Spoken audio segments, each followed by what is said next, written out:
अमृतचे लक्षित गटातील जे विद्यार्थी आहेत, त्यांना असं वाटतं की नोकरी ही सगळ्यात बरी. जनरेशन टू जनरेशन म्हणजे एका पिढीपासून दुसऱ्या पिढीकडे आपण जर शेती म्हटली, शेती हा एक प्रकारचा उद्योगच झाला तसं म्हटलं तर. परंतु उद्योग किंवा व्यवसाय करायचा असेल तर त्या पद्धतीची मानसिकता पहिले असण्याची आवश्यकता आहे आणि त्या दृष्टिकोनातून विद्यार्थ्यांनी विचार करायला सुरुवात केली पाहिजे. खूप अशा अपॉर्च्युनिटीज या तुम्हाला तुमच्या गावामध्ये उपलब्ध आहेत. सचिनजी, पण अजूनही लोकांना असं वाटतं किंवा आपल्या चर्चेमध्ये असं वाटत असतं की उद्योग करण्यापेक्षा नोकरीच चांगली. सगळ्यात महत्त्वाचा फॅक्टर जो आहे की अमृतने तो एक अवेअरनेस क्रिएट करावा.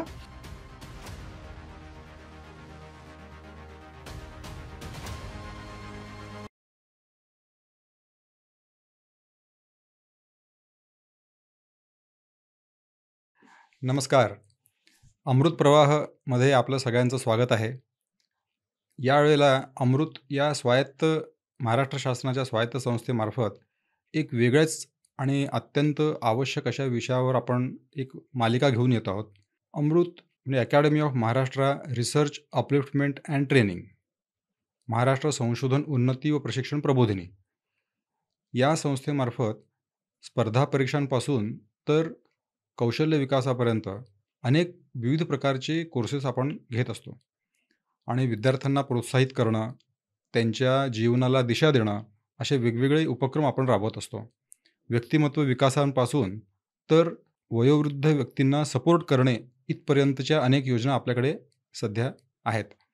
यामध्ये नवयुवकांना लघुउद्योग सुरू करण्यासंदर्भात काय काय करता येईल या विषयासंदर्भात आपल्याकडे आज एक महत्त्वपूर्ण व्यक्ती आलेली आहेत. त्यांचं नाव आहे श्री सचिन देशपांडे. मी त्यांचं स्वागत करतो आहे. नमस्कार. सचिनजी हे इंडियन इन्स्टिट्यूट ऑफ मॅनेजमेंट अहमदाबादमधून त्यांनी मॅनेजमेंटमध्ये पोस्ट ग्रॅज्युएशन केलं आणि त्यानंतर महिंद्रा अँड महिंद्रा कंपनीमध्ये ते सप्लाय चेन मॅनेजमेंटमध्ये कामाला लागलेत आणि त्यानंतर त्यांच्या जीवनामध्ये उत्तरोत्तर प्रगतीच होत गेली. मोठमोठ्या चांगल्या चांगल्या कंपनीमध्ये त्यांनी इतकं चांगल्या दर्जाची महत्त्वपूर्ण पोस्ट त्यांनी भूषवलेल्या आहेत. फॉर्च्यून 100, फॉर्च्यून 500 कंपनीचे अनेक वरिष्ठ पातळीवरच्या मॅनेजरच्या लोकांची त्यांची चांगली ओळख होती आणि सगळ्यात शेवटी त्यांनी मायक्रोसॉफ्ट या मल्टीनॅशनल कंपनीमध्ये सुद्धा अतिशय चांगल्या पद्धतीनं काम केलेलं आहे. सद्यस्थितीमध्ये 29 वर्षांचा हा उद्योग क्षेत्रातला अनुभव पाठीशी घेऊन त्यांनी लघुउद्योजकांना प्रोत्साहन देण्याकरता म्हणून वेगवेगळे उपक्रममध्ये सध्या ते सहभागी असतात. सध्या वेलिंगन कॉलेज माटुंगा इथं ते ग्रामीण उद्योजकता विकास या संदर्भातला कोर्स ते घेत आहेत आणि अनेक प्रकारचे मायक्रो एंटरप्रेन्योर डेव्हलपमेंटच्या संदर्भात ते सक्रिय आहेत. आणि विशेष म्हणजे एवढा मोठा अनुभव, सखोल व्यावहारिक ज्ञान असलेली व्यक्ती अमृतच्या लघुउद्योग विकास समितीचे सन्माननीय सदस्य आहेत. आम्हाला त्याचा फार अभिमान आहे. तर आपण अमृत ही संस्था लघुउद्योगासंदर्भात, लघुउद्योगाच्या विकासासंदर्भात जी काही पावलं उचलतो आहे आणि पुढे जाऊन आपण भविष्यामध्ये काय करणार आहोत आणि हे करण्याची आवश्यकता काय आहे या संदर्भात आज आपण माहिती घेणार आहोत. तर सचिनजी, आपण ग्रामीण उद्योजकता विकासासंदर्भात वेलिंगकर कॉलेज माटुंगामध्ये आपण शिकवत आहात. अमृतनी ज्या वेळेला लघुउद्योग विकासासंदर्भातले कोर्सेस 1 वर्षभरापूर्वी सुरू केलेत, त्यावेळेला आम्हाला अनेक अडचणी आल्यात. त्या अडचणींमध्ये अनेकांचं तर मानसिकता हाच महत्त्वाचा मुद्दा आहे असं मला वाटतंय. त्यामध्ये मला एक जे जाणवतं ते असं, की अमृतचे लक्षित गटातील जे विद्यार्थी आहेत, त्यांना असं वाटतं की नोकरी ही सगळ्यात बरी, उद्योगधंद्यामध्ये पडू नये. जेव्हा की आता तुमचं मत असं आहे, की नोकरीपेक्षा कधीही व्यवसाय, उद्योग कधीही चांगला आहे. हा तर पूर्णपणे विरोधाभास आहे आणि आम्हाला ही जी मानसिकता आहे, की मुलांची पण मानसिकता आहे आणि त्यांच्या आई-वडिलांची पण आहे, की त्या उद्योगधंद्यामध्ये पडू नको, रिस्क नको. आपण सरळ-सरळ नोकरी शोध, कमी पगाराची असेल तरी चालेल, पण सुखाची नोकरी कर. याबद्दल आपलं काय मत आहे? सर्वप्रथम मी जस्ट तुम्हाला सांगतो, वेलिंगकर इन्स्टिट्यूटमध्ये मला बोलवण्यात आलं की तुम्ही ग्रामीण उद्योजक म्हणजे रुरल एंटरप्रेन्योरशिप या विषयावर तुम्ही कोर्स घ्याल का? तर मी म्हटलं नक्कीच, कारण ही खरंच काळाची गरज आहे. ह्याच्यामध्ये एक महत्त्वाचा मुद्दा जो आहे, की आत्ता आपलं बघितलं तर आपल्याकडे जे मायग्रेशन आहे, जे म्हणजे गावाकडनं शहराकडे हे खूप मायग्रेशन होत आहे आणि त्याचे खूप दूरगामी परिणाम हे आपल्याला आणि आपल्या पुढच्या पिढीला भोगावे लागतील. ह्याच्यामागचं कारण असं आहे, की आपली जी पारंपरिक आपला जो भारताचं जे म्हटलं तर अस्तित्व आहे, ते आहे आपलं शेती आणि शेती निगडीत उद्योग. खरं आहे. कारण आणि आपल्याकडे पूर्वी असं अगदी, म्हणायचे, की येस. सर्वप्रथम उत्कृष्ट अशी शेती अगदी, आहे, अगदी. मध्यम व्यापार आणि कनिष्ठ अशी नोकरी. येस. परंतु ब्रिटिशांनंतर ही परिस्थिती पूर्ण बदलली अगदी. आणि आता आपण सगळे लोक असे म्हणायला लागलेले आहेत, की नोकरी श्रेष्ठ अगदी, आणि नोकरी होत नसेल तर व्यापार अगदी, आणि काही नाही तर मग शेवटी बुवा शेती. म्हणजे अगदी. सगळं पूर्ण चक्रच उलटं फिरलेलं आहे. अगदी. म्हणजे आपण बघितलं तर जय किसान आणि जय जवान. जवान हे जे आपण म्हणतो आणि ते खरंच खूप इम्पॉर्टंट आहे. त्यामुळे मी जेव्हा हा कोर्स करायला घेतला आणि ह्या करताना जे मुलं होती ती काही ग्रामीण भागातनं आलेली होती, काही शहरी भागातली मुलं होती. तेव्हा मला सांगण्याचा उद्देश हाच होता, की खूप अशा अपॉर्च्युनिटीज या तुम्हाला तुमच्या गावामध्ये उपलब्ध आहेत. ह्याच्यामध्ये एक महत्त्वाचा मुद्दा हा होता, की जनरेशन टू जनरेशन म्हणजे एका पिढीपासून दुसऱ्या पिढीकडे आपण जर शेती म्हटली, तर त्याच्यामध्ये खूपसा इंटेलिजन्स हा त्यांच्याकडे आहे. म्हणजे आपल्या पुरातन जे आपले वाडवडील किंवा हे सगळे होते, त्यांच्याकडे पारंपरिक शेती किंवा त्याच्याबद्दलचे त्यांचे जे आपण म्हणू शकतो, की त्यांचे काही सिक्रेट्स होते. त्या पद्धतीने ते शेती करत होते आणि त्याचे खूप इम्पॉर्टन्स असे होते. पण काय होत गेलं, की उत्तरोत्तर असं होत गेलं, की शेती आणि त्याच्याबरोबरचे जे उद्योग आहेत किंवा आहे, ह्याच्याकडे कुठेतरी दुर्लक्ष होत गेलं आणि एक महत्त्वाचा फॅक्टर त्याच्यामध्ये असा झाला, की क्लायमेट चेंज. म्हणजे आता आपण एक त्याच्यामध्ये एक महत्त्वाचा फॅक्टर असा आहे, की क्लायमेट जे आपण त्याच्यामध्ये दूरगामी परिणाम होत आहेत आणि त्याच्यामुळे शेती करणं हे खूप कठीण पण होत गेलेलं आहे. तर त्या दृष्टीने नवीन जनरेशन जी आहे, ती म्हणते की मी तो जो आधीचा माझा जो शेती हा एक प्रकारचा उद्योगच झाला तसं म्हटलं तर. तर तो मी न करता मी काहीतरी शहराकडे येऊन कुठेतरी एखादं नोकरी करू किंवा हे करू असं त्यांचं म्हणणं आलं. आणि ह्याच्यामध्ये काय झालं आम्ही बघितलं एकंदरीत जेव्हा आम्ही रिसर्च केला तेव्हा असं लक्षात आलं, की खूपसे हे जे गावातली मुलं होती, जी शहरात येत होती, ती शहरात येऊन पण त्यांना जे एक म्हणजे त्यांचं जे स्वप्न होतं, की शहरात येऊन त्यांनी काहीतरी वेगळं करावं आणि त्यांचं अस्तित्व मिळावं. त्याच्यामध्ये काही अंशी लोकं नक्कीच त्याच्यामध्ये सफल झाले. पण बाकीचे काही लोकं जे होते, की ज्यांचं शिक्षण तेवढं जास्त नव्हतं किंवा त्यांची आर्थिक परिस्थिती तेवढी नव्हती, की ज्याच्यामध्ये ते उच्च शिक्षण तेवढे घेऊ शकले आणि त्यांची गरज होती, की त्यांनी येऊन त्यांचा उदरनिर्वाह लगेचच चालू करावा. तर त्या ह्याच्यामध्ये असं होत गेलं, की ते नोकऱ्या ज्या करायला लागले, त्या नोकरीने त्यांना जे पाहिजे होतं, त्यांचे जे ॲस्पिरेशन्स होते, ते मीट होत नव्हते. मग या दृष्टीने हे खूप इम्पॉर्टंट होतं, की तुमच्या गावाकडे तुम्ही राहून तुम्ही काय-काय उद्योगाच्या संधी तुम्हाला उपलब्ध आहेत. तर हे करत असताना एक म्हणजे शेती आहे. त्याच्यानंतर दुसरा अजून एक अतिशय सुंदर आणि अतिशय महत्त्वाचा उद्योग आहे. तो आहे आपला पर्यटन. आता पर्यटन हा जो विषय आहे त्याच्यामध्ये असा आहे, की आता तुम्ही म्हटलं तर ॲग्रो टुरिझम हा जो हे आहे क्षेत्र आहे, ह्याच्यामध्ये खूप स्कोप आहे. म्हणजे प्रचंड स्कोप आहे आणि तो जर तुम्ही प्रोफेशनली केलात किंवा तुम्ही त्याच्यामध्ये सगळ्यात महत्त्वाचा जो फॅक्टर आहे तो तुमचा जो कस्टमर आहे, त्याला तुम्ही कसं सर्व्हिस देता. म्हणजे कस्टमर डिलाईट हा जो प्रकार आहे, तो जर तुम्ही त्या कस्टमरला देऊ शकलात, तर असा कस्टमर आहे त्याच्यामध्ये, की तो तुम्हाला जास्तीत जास्त पैसे द्यायला तयार आहे. कारण काहीशा गोष्टी आहेत ज्या त्यांना शहरामध्ये मिळत नाहीत. म्हणजे ते असतील किंवा त्यांची मुलं असतील, त्यांना तो गावचा जो फील आहे किंवा गावचा जो अनुभव आहे, तो त्यांना अनुभवता आलेला नाही आहे. तो त्यांना कुठेतरी ते मिस करत असतात आणि तो त्यांना अनुभवायचा असतो. तर तो अनुभव जर त्यांना मिळाला, तर त्याच्यामध्ये ते नक्कीच थोडे पैसे जास्त द्यायला तयार असतात. तर त्या दृष्टीने तो एक डेफिनेटली एक चांगला उद्योग म्हणून करू शकतो. अजून एक उद्योग आहे जो आहे, की आपलं आपण म्हणतो की आर्ट्स जे आहे म्हणजे कला आणि त्याच्यामध्ये असलेले आता आपण बघितलं की आपल्या ग्रामीण ह्याच्यामध्ये प्रत्येक आपण महाराष्ट्राचं उदाहरण घेतलं तर महाराष्ट्रामध्ये वेगवेगळ्या जिल्ह्यांमध्ये किंवा ह्याच्यामध्ये एक प्रकारचं वेगळं आर्ट आणि कल्चर फॉलो केलं जातं आणि त्याचं प्रत्येकाचं एक महत्त्व आहे. तर त्या दृष्टीने पण त्याच्यामध्ये खूप अपॉर्च्युनिटीज आहेत. आता आपण हां. हे वेगवेगळे जे क्षेत्र आहेत, हां. ह्या क्षेत्रामध्ये बघितलं तर प्रत्येक क्षेत्रामध्येच उद्योगाची आणि व्यवसायाच्या संधी आहेत. हे बरोबर. दिसतेच आहे.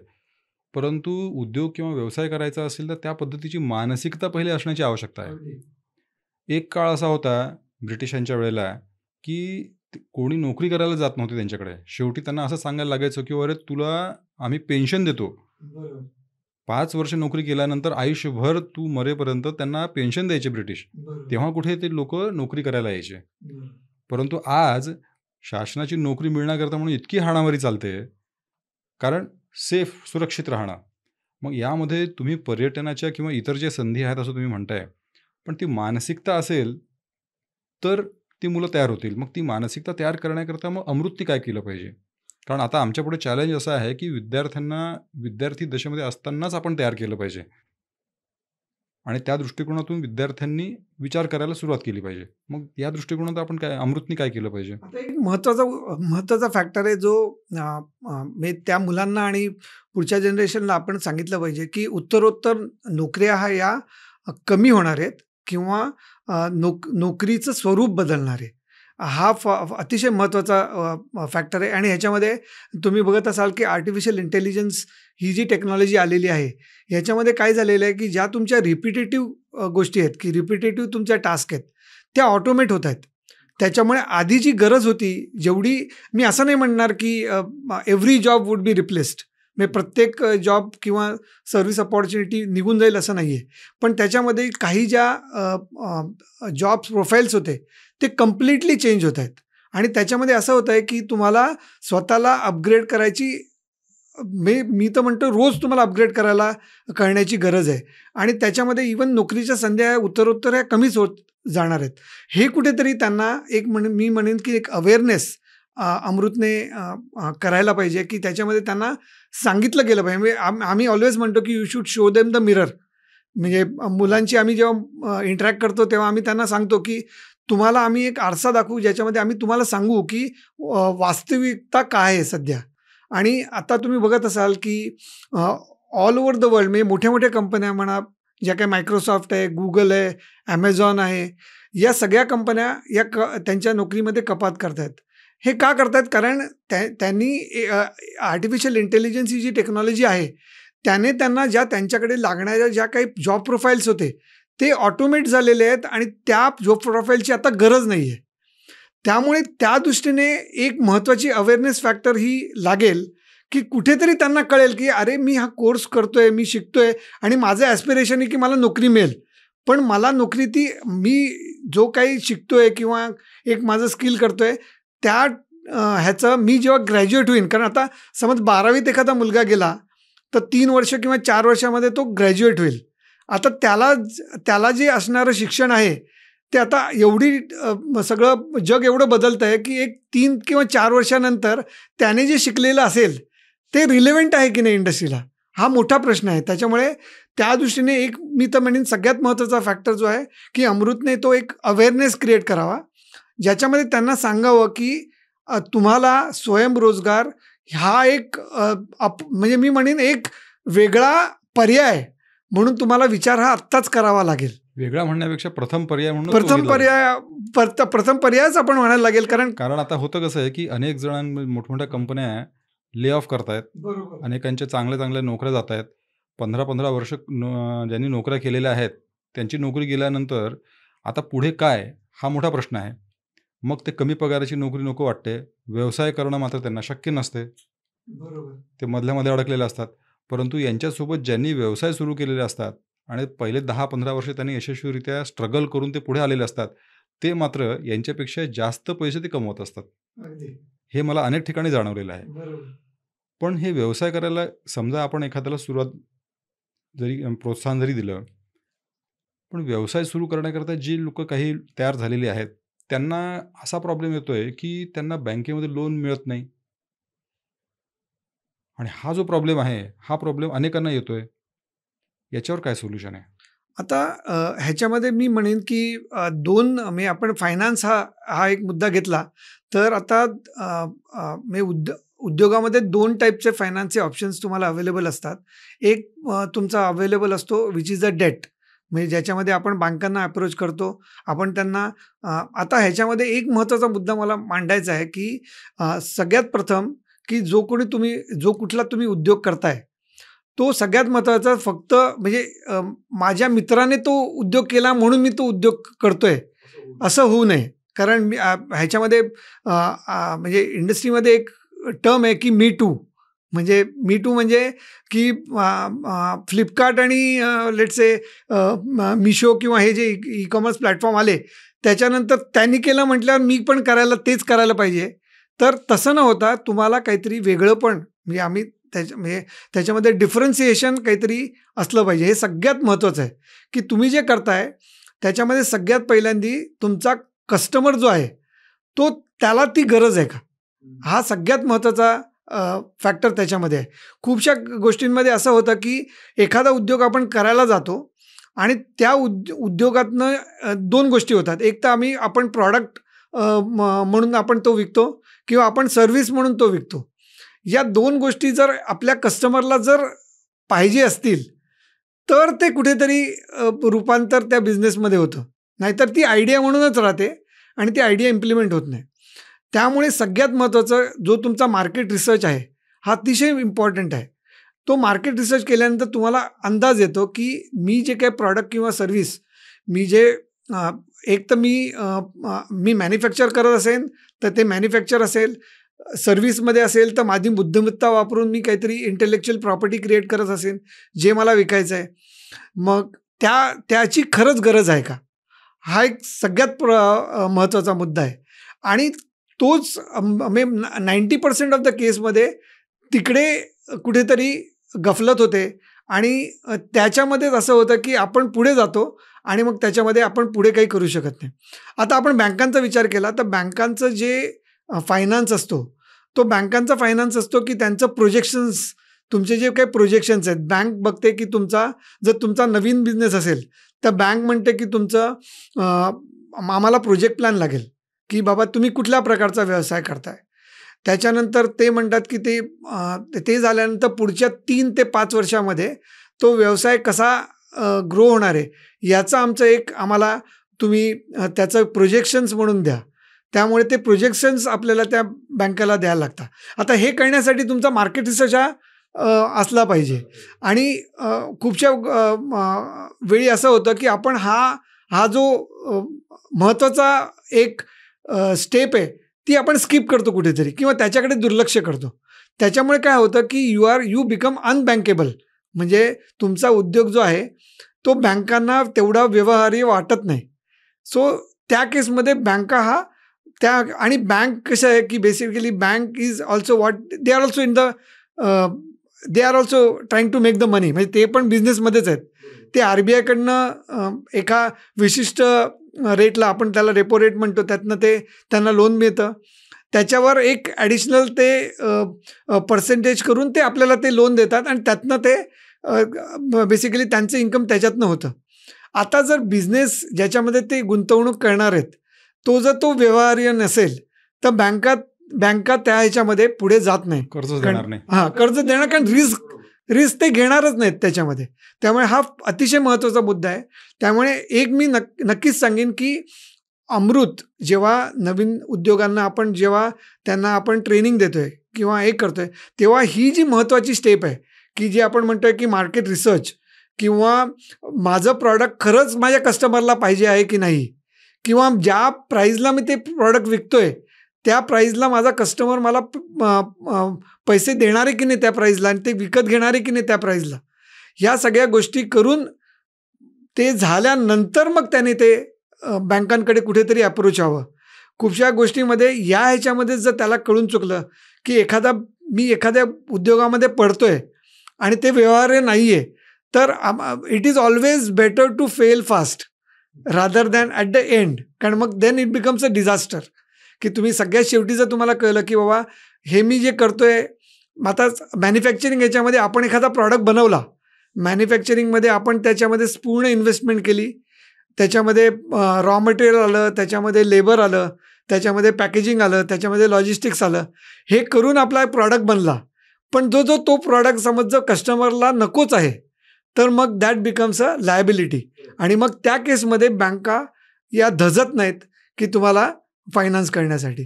त्यामुळे हा एक अतिशय महत्त्वाचा आहे. आणि हे कुठेतरी फार म्हणजे म्हणतो ना की एक त्याच्यासाठी एक प्रोसेस अमृतने करायला लागेल की या गोष्टी या म्हणजे स्टेजेस ऑफ एंटरप्रेनरशिप मी म्हणतो त्याच्यामध्ये, की ह्याच्यामध्ये ही अतिशय महत्त्वाची स्टेज आहे. आणि ह्याच्यामध्ये असं नाही आहे की त्या एंटरप्रेनरला किंवा त्या उद्योजकाला ते माहितीच असलं पाहिजे. खूपसे आपल्याकडे प्रोफेशनल्स आहेत जे या पर्टिक्युलर गोष्टीमध्ये ते त्या क्षेत्रामध्ये त्यांनी नाव कमवलेलं आहे. उद्योजक त्यांचा नक्कीच सल्ला घेऊ शकतात आणि त्याच्यातनं ते करू शकतात. त्यामुळे हा एक महत्त्वाचा मुद्दा आहे की तुमचा बिझनेस, तुमचा प्रॉडक्ट किंवा तुमची सर्व्हिस ही कस्टमरला पाहिजे की नाही. पण आता ही गोष्ट बँकेला कळण्याकरता त्या पद्धतीचा प्रोजेक्ट रिपोर्ट तयार करणं आवश्यक आहे. अगदी. आणि ते प्रोजेक्ट रिपोर्ट कशा पद्धतीनं तयार करायचं हा आता न्यू एंटरप्रेन्योर आहे, नवा उद्योजक आहे, याला माहिती नसते. हा कुठला तरी एका बाहेरच्या व्यक्तीला गाठतो की माझा प्रोजेक्ट रिपोर्ट तुम्ही तयार करून द्या. तो दुसरा प्रोफेशनल माणूस असतो, काही पैसे घेऊन तो प्रोजेक्ट रिपोर्ट तयार करतो आणि या उमेदवाराच्या हातात टेकवतो. हा उमेदवार ते प्रोजेक्ट रिपोर्ट घेऊन बँकेत जातो आणि मग बँक ते लोन देत नाही. ही गोष्ट मला जी कळते, जी अमृतच्या संदर्भात घडते. कारण रिसर्च स्वतःचा नसतो, बरोबर. प्रोजेक्ट रिपोर्ट दुसऱ्यानेच तयार केलेला असतो आणि याला फक्त लोन हवं असते. आणि काही वेळेला असं होतं की यांचा सिबिल स्कोर खराब असतो आणि यांची अशी अपेक्षा असते की सिबिल स्कोर खराब जरी असला तरीसुद्धा त्याला लोन मिळावं. याचा संदर्भ सिबिल स्कोर खराब होऊ नये म्हणून लोकांनी काय काळजी घेतली पाहिजे? आता एक सगळ्यात महत्त्वाचं ह्याच्यामध्ये डिसिप्लिन मी म्हणेन. ह्याच्यामध्ये सिबिल स्कोर खराब होण्यामागची कारणं खूप आहेत. त्याच्यामध्ये एक महत्त्वाचं कारण हे आहे की तुम्हाला जेवढ्या लोनची गरज आहे त्याच्यापेक्षा कितीतरी पटीने जास्त तुम्ही लोन घेता. कारण कसं आहे की या फायनान्शियल म्हणजे आपण BSFI सेक्टर म्हणतो त्या कंपन्यांचा बिझनेसच आहे की तुम्हाला लोन देणं. पण तुम्हाला किती आवश्यकता आहे लोनची खरंच तेवढंच लोन तुम्ही ते घ्यावं. रादर तुम्हाला जर 100 रुपयाचं लोन पाहिजे असेल तर ते तुम्ही स्टेप्समध्ये घ्यावं.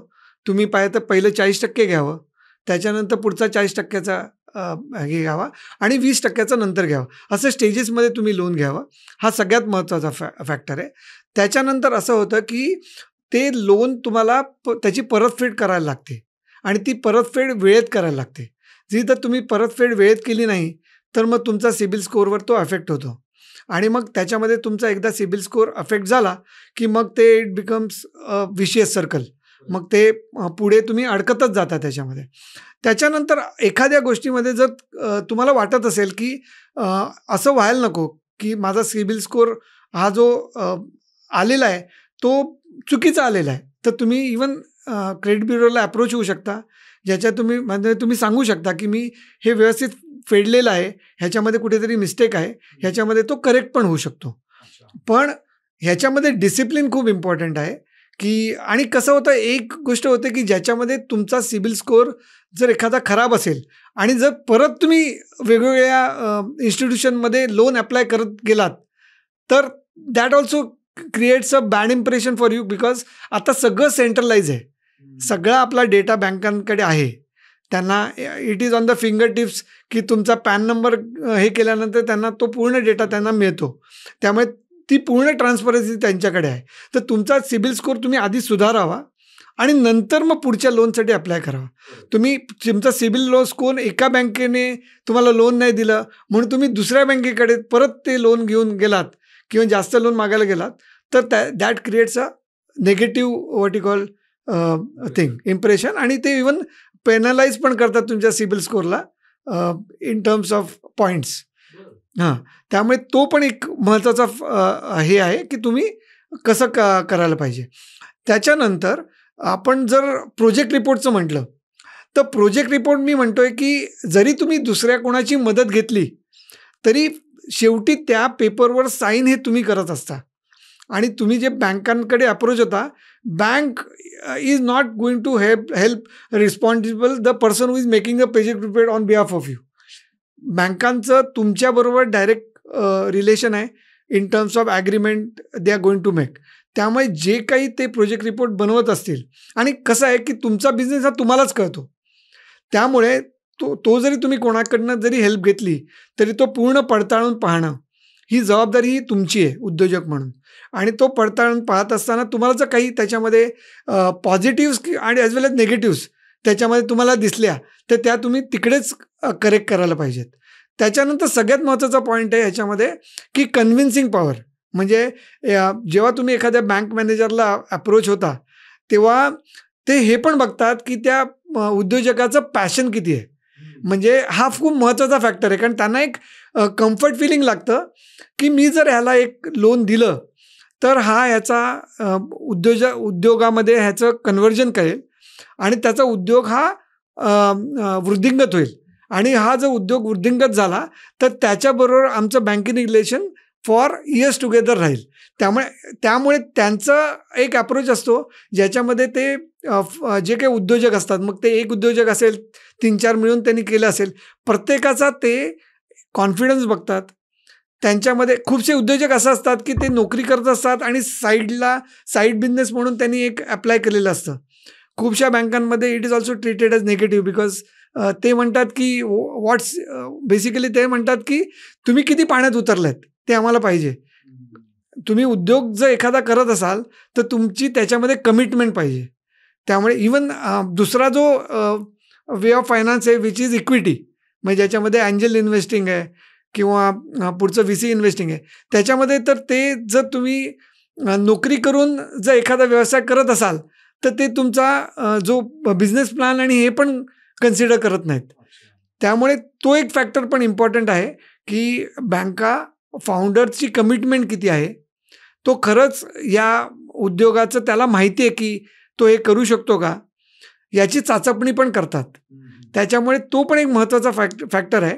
आणि त्याच्यामुळे मी म्हटलं की अमृत जेव्हा उद्योजकांना घडवत असेल, तेव्हा त्यांनी हा पण एक विचार केला पाहिजे की एक म्हणू की एक बाबा की एक आपण म्हणू ना की एक जसं आपण स्पर्धा जे एक्झाम्स आहेत IAS, IPS, MPSC, UPSC, ज्याच्यामध्ये जशा मॉक टेस्ट असतात, ओके, तसे हे जे फेजेस आहेत, ज्याच्यामध्ये प्रोजेक्ट रिपोर्ट बनवणं, प्रोजेक्ट रिपोर्ट प्रेझेंट करणं, त्याच्यानंतर बँक मॅनेजर त्यांना एखादा क्वेश्चन त्यांनी विचारल्यानंतर त्याला त्याचं उत्तर कसं देणं, मॉक इंटरव्ह्यू टाईप त्यांनी घ्यायला पाहिजे, ज्याच्यातनं त्यांना ते तयार होतील त्याच्यातनं.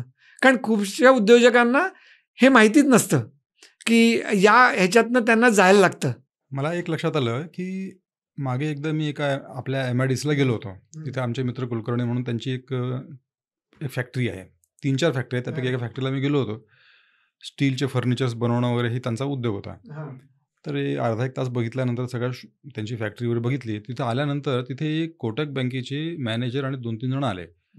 ते यांना विनंती करत होते की तुमचं बँकेचं अकाउंट आमच्याकडे ट्रान्सफर करा, तुमचं लोन आमच्याकडे ट्रान्सफर करा, आम्ही तुम्हाला जास्त लोन देऊ, तुम्ही मागा तेवढे जास्त आम्ही लोन तुम्हाला द्यायला तयार आहोत.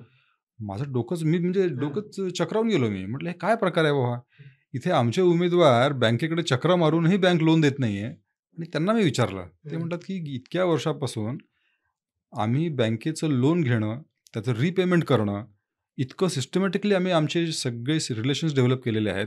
इकॉनॉमिक्स, इन्कम टॅक्स रिलेशन्स आणि सगळे GST पासून सगळ्या गोष्टी अतिशय काटेकोरपणे भरतो. आणि ज्यावेळेला बँकेला ह्या सगळ्या गोष्टी कळतात, त्यावेळेला बँक स्वतःहून आपल्याकडे अप्रोच होते. आणि आता एक लक्षात असं यायला लागलं की ज्यांना उद्योग करायचा आहे, ते उमेदवार, ते विद्यार्थी यांनी पहिलेपासूनच या प्रकारच्या प्रशिक्षणाची त्यांना आवश्यकता आहे. म्हणून आता आम्ही आर्थिक साक्षरता कार्यक्रमसुद्धा आम्ही सुरू केलेला आहे, ज्यामध्ये हा पण आम्ही विषय शिकवतो की मग सिबिल स्कोर वाढवण्याकरता काय केलं पाहिजे. आर्थिक साक्षरता म्हणजे काय, फक्त इन्कम टॅक्स रिटर्न इन्शुरन्स किंवा शेअर म्हणजे मार्केटमध्ये भरणं हा कंप्लायन्स विषय नाही नाही. फक्त. याच्यामध्ये त्यांना उद्योग सुरू करण्याकरता मागचे कमीत कमी 3 वर्षाचं इन्कम टॅक्स रिटर्न भरणं. त्यानंतर त्यांनी आता जर मला आवश्यकता आहे फक्त एक ₹10,000 किंवा ₹8,000चा मोबाईल घेऊन चालत असेल आणि जर 25, 30, 40,000चा मोबाईल घेऊन मी फिरत असेल, तर विनाकारण पैसे जास्त खर्च करण्याची प्रवृत्ती आहे. इन्कम कमी आणि खर्च जास्त आणि समोरचा माणूस हे ऑब्झर्व्ह करत असतो. तर ह्या गोष्टी त्यांनी ज्यावेळेला मला सांगितल्या त्यावेळेला माझ्या अचानक ते लक्षात आलं आणि आर्थिक साक्षरतेमध्ये हा मुद्दासुद्धा आम्ही कव्हर करत आहोत. मुलांना उद्योजकतेकडे वळवण्याकरता म्हणून अमृतने अनेक योजना सुरू केल्यात. लघु उद्योगाच्या प्रशिक्षण, स्टार्टअपचं ट्रेनिंग पण आम्ही देतोय.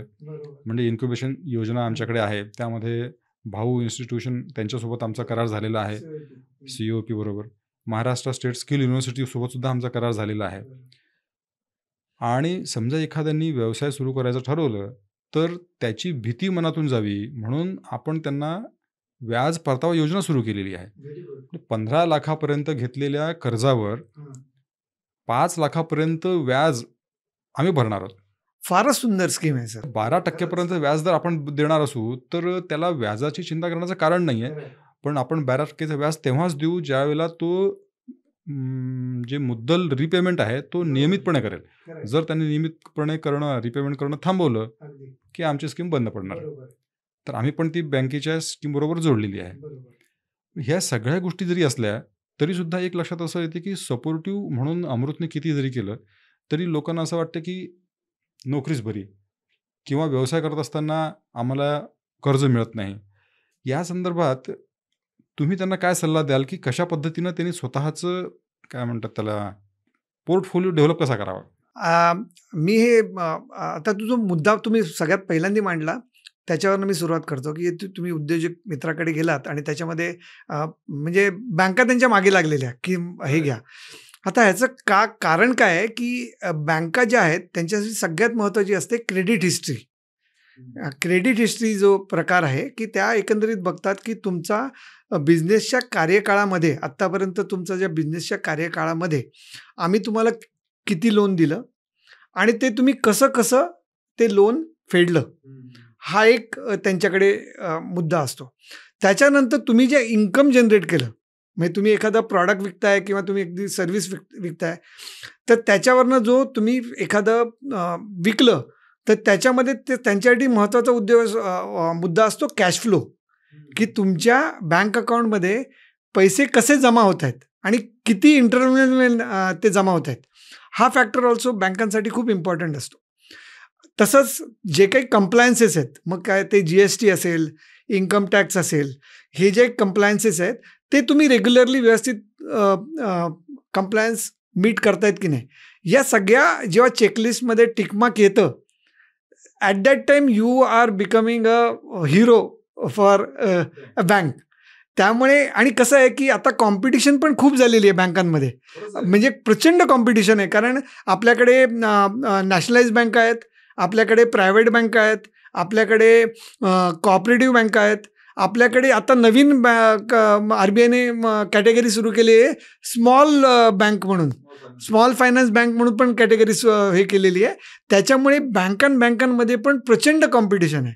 त्यामुळे मी सगळ्यात महत्त्वाचा मुद्दा हा मांडीन, जशी तुम्हाला गरज आहे उद्योजक म्हणून लोनची तशीच बँकांना पण तुमची गरज आहे कारण त्यांना पण लोन देण्यानंतरच ते त्याच्यातनं पैसा कमवू शकतात. म्हणजे अशी परिस्थिती असूनही जर एखाद्या उमेदवाराला लोन मिळत नसेल तर मग उमेदवार कुठेतरी कमी पडतोय. म्हणजे याचा अर्थ त्याला प्रशिक्षण त्याला समजणं आवश्यक आहे की आपण काय केलं पाहिजे ज्याच्यामुळे बँक आपल्याकडे लोन द्यायला येईल. आणि ह्याच्यासाठी पण एक महत्त्वाचा मुद्दा जे तुम्ही करता हे फारच चांगलं आहे की जे फायनान्शियल लिटरसी आपण म्हणतो की त्याच्यामध्ये तुम्ही सांगताय की काय काय करायला पाहिजे, कुठल्या गोष्टी करायला पाहिजेत. आता ह्याच्यामधला एक महत्त्वाचा फॅक्टर असतो तुमचा सेव्हिंग ऑल्सो. ओके, जसं तुम्ही इन्कम करता तसं तुमचं सेव्हिंग पण इम्पॉर्टंट आहे आणि ते बिझनेससाठी पण इम्पॉर्टंट आहे. तर बिझनेसमध्ये एक महत्त्वाचा हे असतो की तुमचा रनवे किती आहे. म्हणजे ते एक टर्म आहे की रनवे किती आहे. रनवे इन द सेन्स की जर आज तुम्हाला 2 महिने जर तुम्हाला कुठलाही कॅश फ्लो आला नाही तुमच्याकडे तर तुम्ही किती महिन्यापर्यंत सस्टेन करू शकता. म्हणजे त्याच्यामध्ये कारण तुम्हाला पण खर्च आहेत. तुम्हाला सगळ्यात महत्त्वाचा खर्च आहे तुमच्यासाठी जो अतिशय इम्पॉर्टंट आहे तो आहे एम्प्लॉईजच्या सॅलरीज. एम्प्लॉईजच्या सॅलरीज तुमच्यासाठी इम्पॉर्टंट आहे. तुम्ही जर एखादी जे आपण म्हणतोय फिक्स्ड इन्व्हेस्टमेंट आणि फिक्स कॉस्ट आणि व्हेरिएबल कॉस्ट, या तुमचे खर्च हे तुमचे चालूच राहणार आहेत, ते तुम्ही कसे मीट करताय. त्यामुळे तो तुमचा कॅश फ्लो इम्पॉर्टंट असतो, की तुम्ही जर एखादा पेमेंट जर तुमचं डिले झालं तर तुम्ही किती सस्टेन करू शकता. तर या गोष्टीसुद्धा बँका बघते आणि ते पण त्यांना कळायला पाहिजे की हे पण इम्पॉर्टंट आहे, की जेव्हा आणि मग ते त्यासाठी खूपशा वेळेला असं होतं की उद्योजक इन्कम आलं त्यांचं की तो अवास्तव ह्याच्यामध्ये तो खर्च पण करतो. मग त्याच्यामध्ये जेव्हा एखादा संकट येऊ शकतं, कारण शेवटी आपण बिझनेस करतो, त्याचे अप्स अँड डाऊन सायकल्स असतात. त्याचे अप्स पण सायकल असतात आणि डाऊन पण सायकल असतात. तर डाऊन सायकलमध्ये कसं तुम्ही तग धरू शकता, त्यातनंच तुम्हाला तुमचा बिझनेस पुढे म्हणतो ना सस्टेनन्स पॉईंट ऑफ व्ह्यूने तो इम्पॉर्टंट असतो. त्यामुळे ते पण इम्पॉर्टंट आहे. या गोष्टी पण त्यांना शिकवल्या गेल्या पाहिजेत, की तुम्हाला बिझनेसमध्ये अप्स आणि डाऊन्स दोन्ही येणार आहेत. तर त्या दृष्टीने तुम्ही जेव्हा अप असेल, तुम्ही बिझनेसमध्ये खूप चांगलं करत असाल, तेव्हा तुम्ही तुमचं काहीतरी सेव्हिंग करायला पाहिजे. त्या सेव्हिंगचा पुढे कुठेतरी जेव्हा बिझनेस डाऊनमध्ये जाईल त्याच्यामध्ये उपयोग होईल. आता एक उदाहरण सांगतो, की आपण आता कोविडमध्ये होतो. कोविडमध्ये खूप जणांचे बिझनेस म्हणजे डबघाईलाच आलेले. बरोबर. आणि त्याच्यामध्ये फक्त याच कंपन्या ज्या तग धरू शकल्या, ज्यांचं फायनान्शियल डिसिप्लिन खूप चांगलं होतं. त्याच्यामध्ये ते कारण एम्प्लॉईजच्या सॅलरीज त्यांना देणं हे कमपाप्त होतं. कारण काही जे स्किलसेट आहेत तुमचे एम्प्लॉईजचे, ते खूप क्रिटिकल स्किलसेट्स असतात. ते जर त्या एम्प्लॉईला तुम्ही पे केलं नाहीत, तर तुमचा competitor is waiting for that opportunity. तो तुमचे अतिशय चांगले एम्प्लॉईज तो हायर करू शकतो आणि मग तुमचं जे काय तुमची जी म्हणजे आपण म्हणतो की कॉम्पिटिटिव्ह ॲडव्हान्टेज तोच निघून जातो. त्याच्यामुळे ते एक फॅक्टर खूप इम्पॉर्टंट आहे. त्याच्यानंतर तुमचे स्टेक होल्डर जे आहेत, म्हणजे आपण बिझनेसमध्ये फक्त कस्टमर इम्पॉर्टंट नाही आहे, तुमचे सप्लायर्स आहेत. त्याच्यानंतर मी समजा एखादी मॅन्युफॅक्चरिंग इंडस्ट्री आपण घेतली, तर मॅन्युफॅक्चरिंग इंडस्ट्रीमध्ये तुमचे रॉ मटेरियल सप्लायर्स आहेत. त्याच्यानंतर तुमचे एम्प्लॉईज आहेत जे तुमचं प्रोसेसिंग करून एक फिनिश प्रॉडक्ट करतात. त्याच्यानंतर पॅकेजिंग आहे. त्याच्यानंतर तुमची डिलिव्हरी आहे. हे जे सगळे स्टेक होल्डर्स आहेत तुमचे, ते सगळे इम्पॉर्टंट आहेत.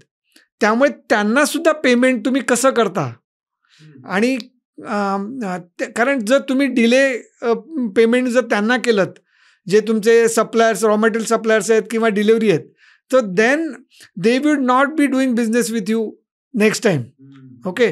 त्यामुळे ते सुद्धा इम्पॉर्टंट आहे, की तुमचे जे काही स्टेक होल्डर्स आहेत त्यांच्याशी तुमचं रिलेशन कसं आहे आणि ते तुम्ही त्या संकट काळामध्ये, कारण सगळ्यात जास्त टेस्ट होतं ते संकट काळात टेस्ट होतं. त्या संकट काळामध्ये तुम्ही त्यांच्याबरोबर आहात का. तर खूप वेळेला असं झालं, की जे काही बिझनेस होते त्यांनी संकट काळामध्ये त्यांचे जे काही सप्लायर्स होते त्यांना त्यांनी पेमेंट दिली वेळेत आणि त्याच्यामुळे काय झालं, की पुढे जेव्हा अगदीच डबघाईला आलं आणि पूर्णच जग थांबलं, तेव्हा ते म्हणाले, की ठीक आहे, आम्ही तुमच्या बरोबर आहोत. कारण जेव्हा ही जी अपॉर्च्युनिटी होती आणि आम्ही जेव्हा तुमच्याकडे आशेने बघत होतो, त्यावेळेला तुम्ही आम्हाला सपोर्ट केलात. So that becomes a long term kind of a relationship with you. आणि मग त्याच्यानंतर एकदा कोविड गेल्यानंतर that was a cycle wherein there was a huge requirement. आणि मग त्याच्यामध्ये तुमचे सप्लायर्स जे रॉ मटेरियल तुम्हाला देणार आहेत ते तितकेच इम्पॉर्टंट होते. तर त्याच्यामध्ये ज्या सप्लायर्सना तुम्ही संकट काळामध्ये मदत केली, त्यांनी तुम्हाला कारण रॉ मटेरियल आहेत ते काय फक्त तुम्हालाच देतात असं नाही, तुमच्या कॉम्पिटिटर्सना पण ते सप्लाय करत असतात. ते एवढंच लक्षात ठेवतात, की त्या काळामध्ये यांनी मला मदत केलेली आहे. तर त्यावेळेला त्यांनी जेव्हा रॉ मटेरियलची गरज, जेव्हा ग्रोथ होता, बिझनेस ग्रोथ होतो, त्यावेळेला त्यांनी सगळ्यात पहिल्यांदा तुम्हाला लक्षात ठेवलं. त्यामुळे ही जी बिझनेस सायकल आहे आणि ह्याच्यामध्ये जे काही स्टेक होल्डर्स तुमचे आहेत, या सगळ्यांना तुम्ही त्या पर्टिक्युलर ह्याच्यामध्ये व्यवस्थित मॅनेज केलं पाहिजे आणि त्यांच्याबरोबर असलं पाहिजे. म्हणजे आता तुम्ही हे जे काही मुद्दे सांगितले आहेत, हे उद्योजकता विकासासाठी आवश्यक असलेले पर्सनॅलिटी डेव्हलपमेंटचे ट्रेट्स आहेत, हे गुण आहेत. याचं एक वेगळ्या पद्धतीचं प्रशिक्षण, शॉर्ट टर्म का होईना पण प्रशिक्षण देण्याची आवश्यकता आहे. आणि ह्याचं जे प्रशिक्षण आहे हे कॉलेज वयामध्येच मुलांना सुरू करण्याची आवश्यकता आहे. असं मला आता स्पष्टपणे दिसतंय. नक्कीच. जर IAS, IPS व्हायचं असेल तर अनेक जण हे 10वी, 11वी, 12वी पासूनच तयारीला सुरुवात करतात अगदी. आणि ग्रॅज्युएशन झाल्यानंतर पूर्णपणे त्याला वाहून घेतात. त्याचप्रमाणे उद्योग सुरू करायचा आहे असं उद्दिष्ट ठेवून जर त्यांच्या आईवडिलांनी प्रोत्साहित जर केलं तर हा मुलगा 10वी असल्यापासूनच त्या दृष्टिकोनातून काम करायला सुरुवात करू शकतो. त्याचा स्वतःचा प्रोफाईल तो बिल्ड करू शकतो आणि नंतर तो उद्योग उभा करू शकतो. आणि आपण जर बघितलं की धीरूभाई अंबानीचं त्यांचं जे काही स्टाईल ऑफ वर्किंग होती, पहिल्यापासून त्यांच्या डोक्यामध्ये नोकरी करणं हा विषयच नव्हता. रतन टाटांना विचारलं, ते म्हणलं की आयुष्यात मी कधी नोकरी करूच शकलो नसतो. नारायण मूर्ती पण तेच म्हणतात. परंतु आता मानसिकता अशी आहे की आईवडिलांनाच जर हे असं वाटत असेल की अरे आमच्या मुलांनी नोकरी करावी, उद्योगधंद्यामध्ये पडूच नये, तर मग प्रशिक्षणाची आवश्यकता नेमकी कोणाला आहे, आईवडिलांना की मुलांना? आता ह्याच्यामध्ये मी अतिशय महत्वाचा मुद्दा सांगतो, कारण तो कारण याच्यामध्ये दोष कोणाचाच नाहीये. अगदी अगदी कॉन्फिडन्स नाहीये आणि तो आईवडिलांनी नसतो, कारण त्यांनी कधी केलेला नसतो. आणि मुलगा तर पुन्हा आईवडिलांच्या छत्रछायाखाली असतो, त्याला कॉन्फिडन्स देणारे कोणी नसतात. समाजामध्ये अजून 2-4 जणांचे उद्योग बुडलेले बघितलेले असतात आणि तो उगाच डोक्याला ताप नको, त्यापेक्षा 15,000ची नोकरी शोधावी. मग तुमचं काय मत आहे की नोकरी व्हर्सेस व्यवसाय कम्पॅरिझनमध्ये एका व्यक्तीला काय करणं जास्त पर्सनॅलिटी डेव्हलपमेंटच्या दृष्टिकोनातून सगळ्यात चांगलं पूरक असं काय आहे नेमकं? आता मी सगळ्यात पहिले याचं उत्तर देण्याच्या आधी मी तुम्हाला सगळ्यात महत्त्वाचं म्हणतोय की आपण जे म्हणतोय की in simple terms we need to catch them young. Okay, म्हणजे त्यांना आपण एका विशिष्ट वयामध्ये त्यांना आपण हे शिक्षण जे आहे उद्योजकतेचं ते सुरू केलं पाहिजे. मी तर म्हणेन हे तुमच्या शालेय जीवनाच्या ह्याच्यापासून सुरुवात झाली पाहिजे. ओके, आणि त्याच्यामध्ये आहे, मी आता एक उदाहरण देईन की IIM अहमदाबादचे आमचे प्रोफेसर आहेत, प्रोफेसर अनिल गुप्ता म्हणून. तर त्यांनी ग्रासरूट इनोव्हेशन म्हणून एक फार सुंदर संकल्पना सुरू केली. त्याच्यासाठी त्यांची हनीबी फाउंडेशन म्हणून त्यांची संस्था आहे. त्यांचं सगळ्यात महत्त्वाचं, आणि हे मी आमचं जे वेलिंगकरचं मी आता जे रुरल एंटरप्रेनरशिप जे शिकवलं त्याच्यामध्ये आवर्जून मी हा महत्त्वाचा मुद्दा घेतला आणि तो त्यांना सगळ्यांना शिकवला. कारण ह्याच्यामध्ये एक फारच सुंदर ते करतात की एक त्यांची वर्षातनं एकदा शोधयात्रा म्हणून ते करतात. तर या शोधयात्रेमध्ये ते काय करतात की ते काही जे त्यांना वाटतं की पोटेन्शियल आहे असे यंग स्टुडंट्स जे आहेत त्यांना घेऊन ते जग म्हणजे पूर्ण इंडियामध्ये काही रुरल विलेजेस आहेत तिकडे ते त्यांना घेऊन जातात. ओके, तिकडे त्यांना ते घेऊन जातात. तिकडे गेल्यानंतर त्यांना काही तिकडचे रुरल एंटरप्रेनर्स जे आहेत जे त्यांनी स्वतःचं इनोव्हेशन केलेलं आहे त्यांना त्याचं पूर्ण ज्ञान मिळतं की ह्यांनी कसं कसं इनोव्हेशन केलेलं आहे. ओके, आता एक सिम्पल उदाहरण सांगतो की म्हणजे शाळेतलं उदाहरण, आणि आपण हे सगळ्यांनी अनुभवलेलं आहे. शाळेमध्ये आपण जेव्हा पाणी प्यायचो तेव्हा आपले नळ जे असायचे ते एका लाईनीमध्ये असायचे, बरोबर, आणि उंचीनुसार ते वेगवेगळे, आपली प्रत्येकाची उंची ही वेगवेगळी असायची, बरोबर. एक काही जण बुटके असायचे, काही जण उंच असायचे. जे उंच असायचे त्यांना ते वाकून ते पाणी प्यायला लागायचं आणि इट वॉज व्हेरी डिफिकल्ट, कारण तो प्रेस करून तुम्हाला तो नळ उघडून तेव्हा पाणी प्यायला लागतं. तर तिकडच्या एका ग्रामीण भागातल्या एका मुलाने एक इनोव्हेशन केलं की तो म्हणाला की हे सरळच का पाहिजेत नळ, तुम्ही एक लेवर टाईप असं ठेवू शकता ज्याच्यामध्ये एक नळ इकडे असेल, दुसरा इकडे असून इकडे असेल, तिकडे इकडे असेल, त्यामुळे उंचीनुसार प्रत्येकजण न वागता ते पाणी पिऊ शकतो. This is a very simple innovation. हे एक अतिशय साधं मी म्हणतो की इनोव्हेशन आहे, पण this idea has come from rural kind of ग्रामीण ह्याच्यातनं ते आलेलं आहे. तर असं जे आहे त्याच्यासाठी त्यांनी हे केलं. त्याच्यानंतर त्यांनी तो इनिशिएटिव्ह पुढे नेला.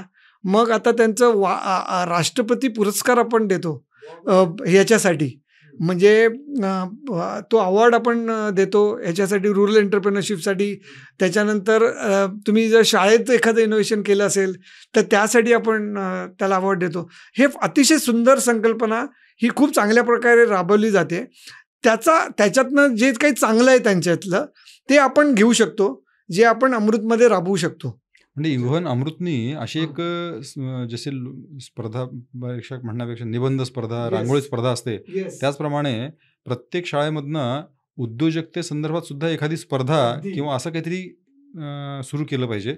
आणि ज्याद्वारे प्रत्येक शाळांमध्ये किंवा कॉलेजेसमध्ये जे विद्यार्थी याच्यामध्ये इंटरेस्टेड आहेत त्यांना मग टॅप करून त्यांना प्रशिक्षण देऊन पुढे आणलं पाहिजे. अगदी बरोबर. म्हणजे कारण काय शेवटी ती प्रोसेस आहे. म्हणजे आपण जे उद्योग म्हणतोय की आपल्याला उद्योजक घडवायचे आहेत, ते लगेच उद्या नाही बनणार. ते ते घडायला पण वेळ लागेल. तर त्यांना आधीपासूनच याचं शिक्षण दिलं तर त्यांना ते कळेल. आता दुसरा एक महत्त्वाचा मुद्दा आहे की प्रत्येक जण हा उद्योजक बनू शकत नाही. हे पण तितकंच खरं आहे. तर ही प्रोसेसमधनं ते गेल्यानंतर काही जणांना कळू चुकेल की कळून चुकेल की उद्योजकता हीच माझं ध्येय आहे, क्षेत्र आहे. मग आधी त्यांचं काहीतरी त्यांना असं वाटत असेल की नाही मी नोकरी केलेलीच चांगली, असं त्यांचं एक मानसिकता असेल. पण या प्रोसेसमधनं गेल्यानंतर त्यांना कळेल की नाही मी काहीतरी वेगळं विचार करत होतो आणि उद्योजकता हाच माझ्यासाठी योग्य हे आहे. तर त्याच्यामध्येच ते ट्रान्सफॉर्मेशन होईल. म्हणजे आपण जे म्हणतोय की तुम्ही जे म्हणालात ते, आणि हे ट्रान्सफॉर्मेशन होताना जसं तुम्ही म्हणालात की ती पालकांची शाळा पण घेतली पाहिजे आपण. ओके, मी या मुद्दा म्हणतो पालकांची शाळा ही घेतली पाहिजे की ज्याच्यामध्ये आपण पालकांना पण तेवढंच, कारण हा एक सोशल विषय पण आहे. म्हणजे आपण जो तुम्ही मुद्दा मांडलात की पेरेंट्स किंवा तो सोशल सपोर्ट नसतो, तर ती पालकांची शाळा पण आपण एक पालकांसाठी सुद्धा वर्ग केले पाहिजेत. हे मी नक्की इन्सिस्ट करीन तुम्हाला की अमृतनुसार आपण एक पालकांची शाळा सुद्धा सुरू करू ह्याच्यामध्ये, की ज्याच्यामध्ये एखादा जर मुलगा उद्योजकतेमध्ये येऊ पाहत असेल तर त्याला आपण पालकांना एक सांगू की बाबा ह्याच्यामध्ये अशा अपॉर्च्युनिटीज असू शकतात. कारण खूपशा वेळेला असं नसतं, पालकांचा पण दोष नसतो त्याच्यामध्ये. मी पालकांना पण त्याचा दोष देणार नाही. कारण कसं आहे की शेवटी त्यांना बघायचं असतं की रिस्क जी आहे, माझा मुलगा जो रिस्क घेतोय त्याचे त्याला रिटर्न्स मिळतील की नाही, हे प्रत्येक पालकाचं एक नक्कीच त्यांची मानसिकता असते. तर जेव्हा त्यांना कळून चुकेल की बाबा हे केल्यामुळे सुद्धा खूपशा चांगल्या गोष्टी घडत आहेत, तर त्याच्यामध्ये डेफिनेटली सपोर्ट हा मिळत जाईल. त्याच्यामुळे आपण अमृत च्या ह्याच्यानुसार आपण हा पण एक उपक्रम राबवावा असं मला नक्की वाटतं की आपण एक पालकांची शाळा सुरू करू ह्याच्यामध्ये, की ज्याच्यामध्ये आपण उद्योजकता आणि त्याच्यामध्ये, आणि मग त्यामध्ये आपण जे काही रोल मॉडेल्स आहेत त्यांना बोलू शकतो, की चांगले चांगले रोल मॉडेल्स आहेत त्यांना आपण बोलू शकतो त्या संवादामध्ये. आणि मग त्याच्यामध्ये पालकांना पण एक इन्स्पिरेशन मिळेल आणि ते सपोर्ट करतील. कारण आता तुम्ही बघितलं ते रोल मॉडेल म्हणजे स्पोर्ट्समध्ये role model is been existing, की जसं सचिन तेंडुलकर, विराट कोहली किंवा Neeraj Chopra for that matter. Okay, ह्याच्यामुळे ते स्पोर्ट्स हे खूप पुढे आले आणि पालक म्हणायला लागले की ह्या स्पोर्ट्समध्ये तू जा, आम्ही तुम्हाला सपोर्ट करतो.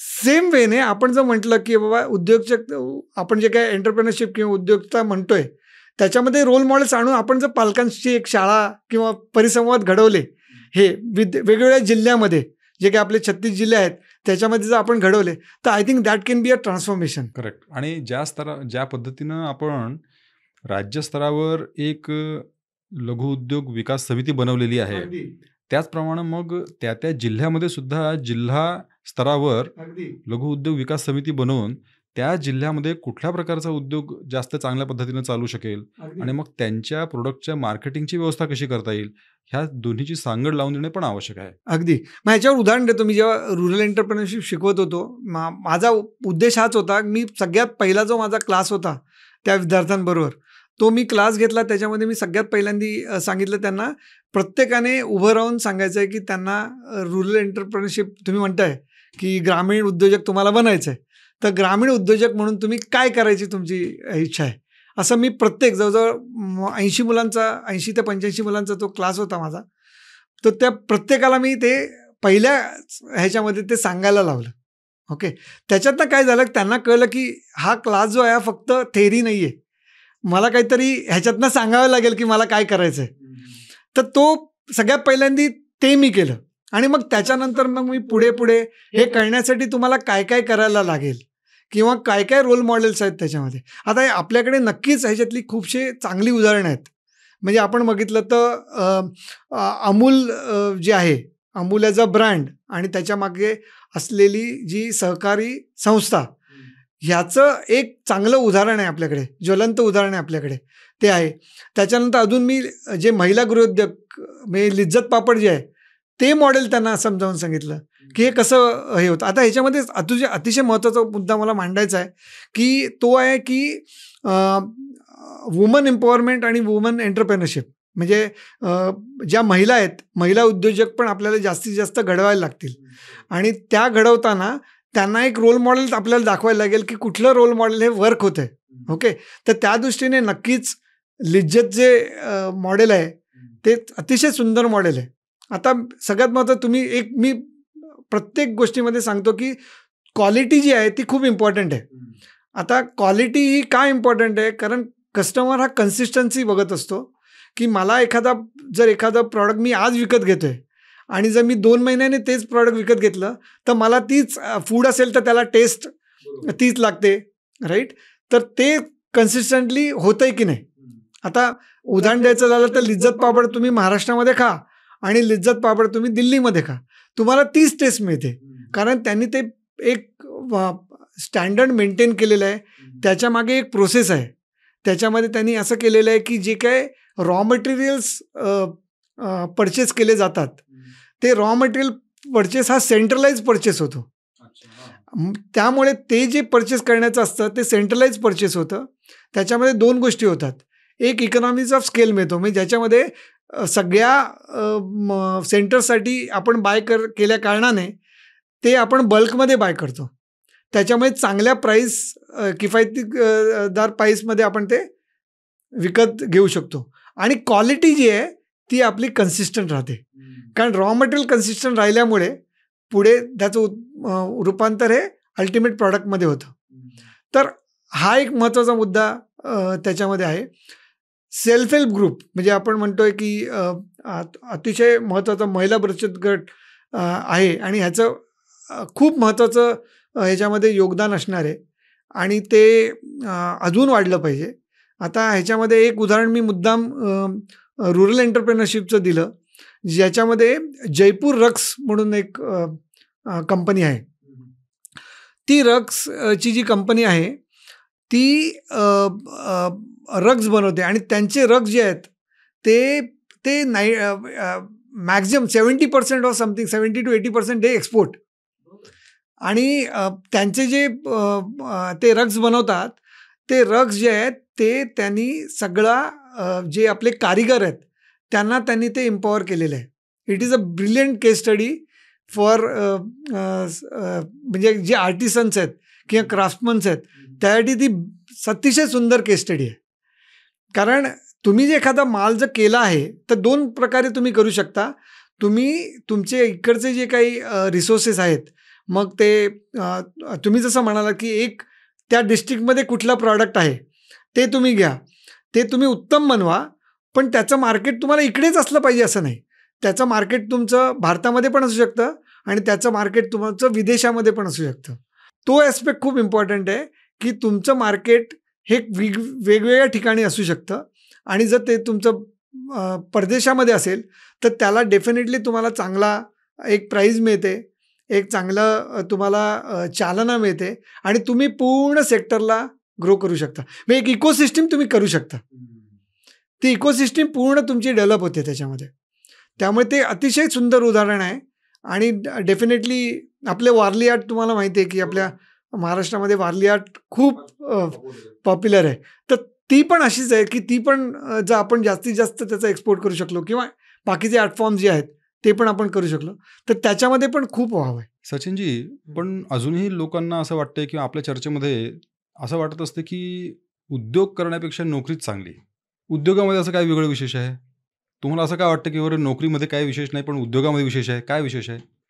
आता याच्यामध्ये मी सांगेन की उद्योगामध्ये जेव्हा तुम्ही उद्योग करता, ओके, सगळ्यात महत्त्वाचा फॅक्टर येतो त्याच्यामध्ये की तुमची पर्सनॅलिटी डेव्हलपमेंट, तुमची व्यक्तिमत्व जो तुमचं आहे ते व्यक्तिमत्व विकास हा तुमचा आपोआप होतो. पण नोकरीमध्ये पण होऊ शकतं? होऊ शकतो, पण याच्यामध्ये तुम्ही स्वतः एक अकाउंटेबल असता. कुठलीही गोष्ट जी तुम्ही एखादी गोष्ट करता त्याच्यामध्ये रिस्पॉन्सिबिलिटी आणि अकाउंटेबिलिटी तुमची स्वतःची असते. तर त्याच्यामध्ये एक महत्त्वाचा फॅक्टर येतो की तुम्हाला एक चांगलं फिलिंग येतं उद्योजक बनल्यानंतर, की जे काही तू होणार आहे त्याच्यासाठी मी स्वतः त्यासाठी रिस्पॉन्सिबल आणि अकाउंटेबल आहे. आणि त्याच्यामध्ये मी जे काही करेन त्याचे रिटर्न्स डायरेक्टली मलाच मिळणार आहेत. म्हणजे मी कष्ट घ्यायचे आणि त्याचा फायदा दुसऱ्या मालकाने घ्यायचा असं होणार नाही. ते होणार नाही. आणि त्याच्यामध्ये कसं आहे की एक दुसरं असतं की आपल्या सगळ्याच याच्यामध्ये आहे ते ऑफिस पॉलिटिक्स असतं. म्हणजे त्याच्यामध्ये खूपसे जे एम्प्लॉईज असतात त्यांची कार्यक्षमता किंवा त्यांची खूप असते आणि समाव ती वापरली जात नाही. म्हणजे एक महत्त्वाचा मुद्दा मी म्हणेन का तुम्ही उद्योजक व्हावं, की एखादी गोष्ट तुमच्या आता जर तुम्ही नोकरी करत असाल तर एखादी गोष्ट तुम्हाला करायची असते तुमच्या कंपनीसाठी, पण ती तुम्ही करू शकत नाही कारण त्याला काही मर्यादा असतात. मग तुम्ही जी गोष्ट करणार आहात ती तुमच्या बॉस जो तुमचा इमिजिएटली आहे त्याला ती पटत नसते किंवा ती गोष्ट जी आहे ती करायला तुम्हाला वेळच मिळत नाही. तुम्ही एवढं डे टू डे ॲक्टिव्हिटी किंवा ह्याच्यामध्ये एवढे हे होता की ती तुम्हाला करताच येत नाही. मग ती कुठेतरी तुमच्याकडनं राहून जाते किंवा कंपनीच्या उद्दिष्टामध्ये तुमचं उद्दिष्ट मॅच होत नाही. त्यांना काहीतरी वेगळं पाहिजे असतं. तिकडे कुठेतरी गॅप राहते. तर ही एक उत्तम संधी असते की जिकडे जे तुम्ही ठरवलं आहे, ध्येय तुम्ही ठरवलेलं आहे की एक मला काहीतरी करायचं आहे, ते करण्याची तुम्हाला कुठेतरी संधी मिळते सगळ्यात महत्त्वाचं. आणि तुम्हाला एक वेगळं म्हणतात ना, एक कॉन्फिडन्स येतो की ही गोष्ट मी करू शकतो आणि ही केल्यानंतर त्याचा इम्पॅक्ट काय होणार आहे. आता इम्पॅक्ट हा खूप इम्पॉर्टंट आहे. तो कुठेही मॉनिटरी ह्याच्यामध्ये नसतो. म्हणजे तो काही कुठे तोलमाप आपण म्हणतो ना की इनव्हॅल्युएबल काही गोष्टी आहेत त्या इनव्हॅल्युएबल आहेत, ज्या कुठे त्याचं काही प्रमाण नाही आहे, ते प्रमाण तुम्ही करूच शकत नाही. तर त्याच्यामध्ये एक गोष्ट आहे की म्हणजे आता एक उदाहरण सांगतो की तुम्ही हेल्थकेअर इंडस्ट्रीमध्ये काम करताय. ओके. तर हेल्थकेअर इंडस्ट्रीमध्ये काम करताना तुम्हाला बिझनेस करायचा आहे, म्हणजे तुम्ही त्याच्यामध्ये पैसा हा कमवणारच, कारण तरच सस्टेनेबिलिटी येते. पण त्याच्यानुसार तुमचा एक इम्पॅक्ट असतो. म्हणजे आता एक उदाहरण देईन, Elder care for that matter. आता एवढी नितांत गरज आहे की आपण पुण्यातलंच एक उदाहरण घेतलं किंवा जी काही मेट्रोज आहेत त्याच्यामध्ये आहे की इकडे पेरेंट्स इकडे आहेत आणि त्यांची मुलं सगळी बाहेरगावी आहेत. आणि त्याच्यामध्ये कसं आहे की एक विशिष्ट वयानंतर तुम्हाला गरज लागते आणि आपल्या माणसांची गरज लागते किंवा आपल्या माणसांचं करण्यासारखा एक कुठला तरी तुम्हाला मदतनीस लागतो त्याच्यामध्ये. तर त्या दृष्टीने ही इंडस्ट्री ही खूप फ्लरिश होणार आहे पुढे, कारण आपण म्हटलं ते ही एक गोष्ट आहे. दुसरी गोष्ट आहे की आपण एकत्र कुटुंब पद्धतीवरनं आपण मूव्ह झालेलो आहोत आणि मग त्याच्यामुळे पण त्या गरजा वाढलेल्या आहेत. आता ह्याच्यामध्ये जर तुम्ही या बिझनेसमध्ये असाल, ओके, आणि या बिझनेसमध्ये जर तुम्ही त्याच्यामध्ये तुम्ही केलं तर at the end of the day तुम्ही मदत एखाद्या सिनियर सिटीजन किंवा यांना जर तुम्ही मदत दिलीत ती, तर त्याच्यामध्ये जो होणारा इम्पॅक्ट आहे ना, विच इज इनव्हॅल्युएबल. म्हणजे आता तुम्ही म्हटलं असेल, तुम्हाला लक्षात असेल की रतन टाटा जी होते, त्या रतन टाटांची एक पुण्यातलं एक स्टार्टअप आहे, त्यांनी फंड केलं. शंतनू म्हणून आहे तो, त्याला त्यांनी फंड केलं आणि he was working in this area. Okay. तर तो इम्पॅक्ट इज बियॉन्ड बेसिकली. त्यामुळे आणि हे तुम्ही एक एंटरप्रेनर म्हणूनच करू शकता की उद्योजक म्हणूनच करू शकता, ज्याच्यामध्ये एक समतोल आहे तुमचा, की ज्याच्यामध्ये तुम्ही पैसा पण कमवू शकता आणि एक चांगलं कार्य तुम्ही समाजकार्य करताय याचं एक तुम्हाला एक समाधान मिळतं त्याच्यातनं. ही संधी तुम्हाला फक्त उद्योजक म्हणूनच मिळू शकते, कारण तुम्ही जी उद्दिष्ट ठरवलेली आहेत की जी करायची आहेत तुम्हाला, ती तुमची त्यातनं साध्य होऊ शकतात. आणि नोकरी करायची म्हटल्यानंतर बॉस किंवा कंपनी सांगेल त्याच दिशेनं आपण बघणं आणि त्याच दिशेनं विचार करणं, एवढंच झालं. त्याच्या बाहेरचं आपण काहीच करू शकत नाही, कारण आपल्याला ते अधिकारच नसतात. पण नोकरी करत आपल्या उद्योग करायचा असेल. अजून एक महत्त्वाचा मुद्दा सांगतो ह्याच्यामध्ये, की आता कसं झालेलं आहे की आता टेक्नॉलॉजी आलेली आहे. ओके. आणि टेक्नॉलॉजीमध्ये तुम्हाला अपग्रेड करायलाच पाहिजे. आता तुमची जर एखादी इंडस्ट्री असेल त्याच्यामध्ये ते वर्षोनवर्ष एकच टेक्नॉलॉजीमध्ये काम करतायत. ओके. आणि त्यांना रेग्युलरली त्याच्यातनं बिझनेस मिळतोय. ओके. तर ती इंडस्ट्री जी आहे किंवा ती कंपनी आहे, ती तुमचा अपग्रेड तुम्हाला काहीच करून ती तुम्हाला वावच मिळत नाही अपग्रेड करायला. आणि एक तुमची एक फेज येते, मी टिपिकली सांगेन एक मिड 30मध्ये तुमची एक फेज येते ज्याच्यामध्ये तुम्ही कंपनीसाठी लायबिलिटी होता. ओके. आणि मग त्याच्यामध्ये तुम्ही एवढ्या रिस्क प्रोफाईलमध्ये जाता की तुम्हाला कळतच नाही. It is always called a mid life crisis. आणि त्याच्यामध्ये त्यांचं लग्न झालेलं असते, मुलं सगळ्या असतात, जबाबदाऱ्या वाढलेल्या परंतु असतात. 35व्या वर्षी त्याला जेवढा पगार द्यावं लागेल मालकाला, अगदी त्याच्यापेक्षा कमी पगारावर 22 वर्षाचा दुसरा मुलगा लाईनीमध्ये अगदी. उभा आहे तिथे. अगदी त्यामुळे याला काढून टाकायचं अगदी आणि त्या 22 वर्षाच्या मुलाला घेतलं की तेच काम कंटिन्यू होते. बरोबर. मग त्यावेळेला 35 वर्षाच्या जो नोकरी करणाऱ्या यांनी काय करायचं? मग अगदी. गेली त्याची नोकरी, त्यावेळेला व्यवसाय पण करू शकत नाही. अगदी. नाही पण अमृत ती संधी देते ना ह्याच्यासाठी देतील मग नक्कीच. त्याकरता त्यांनी व्यवसायासाठी स्वतः म्हणजे 22व्या वर्षीच जर त्यांनी सुरुवात केली की अगदी. मला व्यवसायच करायचा आहे, नोकरी नाही, बरोबर. तर त्याच्याकरता संधी आपण उपलब्ध करून देऊ शकतो. त्याच्यामुळे हा आता एक महत्त्वाचा अगदी स्ट्रॉंग पॉईंट आलेला आहे की ज्याच्यामध्ये तुम्हाला उद्योजक आम्ही बनणार हे तुम्ही अगदी सिरियसली विचारायचा नक्कीच करू शकता. कारण तुम्हाला ही वेळ येणार आहे. आणि मी म्हणेन हे फक्त काही इंडस्ट्रीमध्ये हे फक्त मिड लाईफ क्रायसिस नाही आहे, हे 20sमध्ये पण होत आहे. म्हणजे आता रिसेंटली एक नामवंत कंपनी आहे, त्यांनी एम्प्लॉईजना घेतलं आपल्या कंपनीमध्ये. त्यांनी सांगितलं की आम्ही तुम्हाला ट्रेन करू. त्याच्यावर त्यांचं भविष्य होतं आणि सडनली त्यांनी त्या एम्प्लॉईजना काढून टाकलं आणि they were just starting their career. Okay. तर तो एक फारच मोठा मेंटल शॉक आहे. तुम्ही सुरुवात करताय तुमच्या करिअरची आणि तिकडेच तुम्हाला ले ऑफ च्या फेजला तुम्हाला सामोरं जावं लागतंय. ओके. आणि हे अजून येतील हे. त्याच्यामुळे खूप इम्पॉर्टंट आहे की तुम्ही आधीच विचार करावा ह्याच्या दृष्टीने. आणि होतं कसं आहे की 12वी पासून मर अभ्यास करून चांगलं कॉलेज मिळवायचं, 4 वर्षपर्यंत इंजिनिअरिंग कॉलेज किंवा इतर मोठमोठे चांगल्या कॉलेजमध्ये शिकायचं, उद्देश एकच की नोकरी पाहिजे. अगदी. आणि ती नोकरी मिळते सुद्धा तुम्हाला. या केसमध्ये ती नोकरी मिळते सुद्धा, परंतु एक साधारण 1 वर्षाच्या आत तुमची नोकरी जाते सुद्धा. त्यानंतर प्रॉब्लेम असा आहे की त्याला नोकरी व्यतिरिक्त त्याच्या डोक्यामध्ये दुसरा विषयच नसतो. कारण गेल्या 7 वर्षापासून तो फक्त नोकरीचा विचार केलेला असतो त्यांनी. जर 7 वर्षांपासून त्यांनी जर व्यवसायाचा विचार केला असता आणि त्या पद्धतीने त्यांनी स्वतःला घडवलं असतं, तर कदाचित तो नोकरी गेली तरी त्याला काही वाटणारच नाही. तो व्यवसायात उतरेल सहजरित्या. त्यामुळे तो एक फॅक्टर नक्कीच आहे की ज्याच्यामध्ये उद्योग जो आहे तो मला उद्योग मी करू शकतो.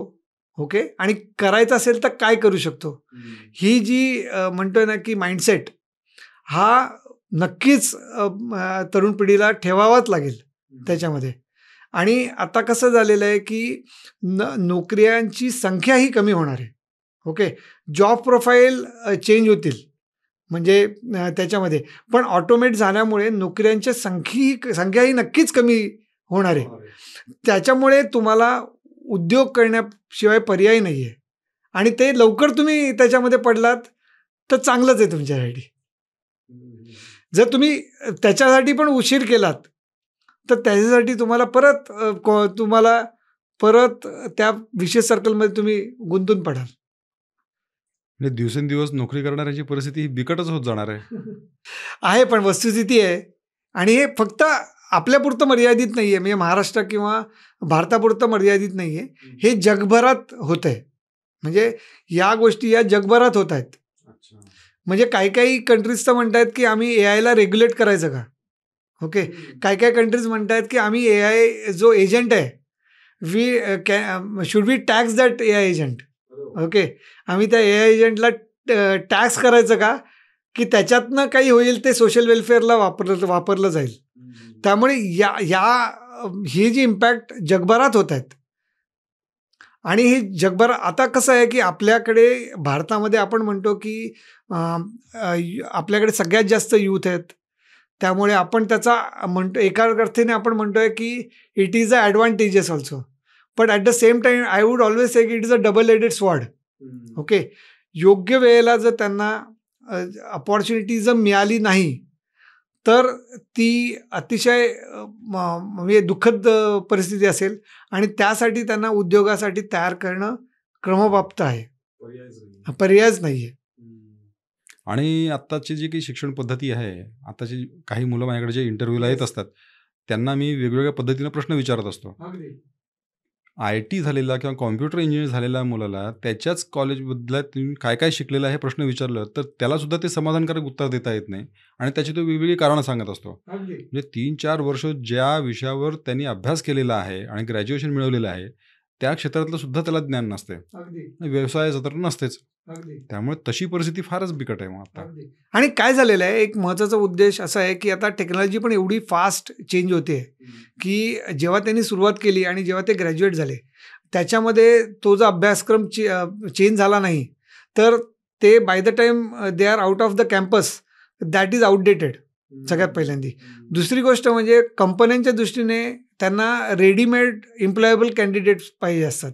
आता आधी जी मानसिकता होती कंपन्यांची, की आम्ही घेऊ आणि आम्ही त्यांना शिकवू, ही मानसिकता आता चेंज झालेली आहे कंपन्यांची.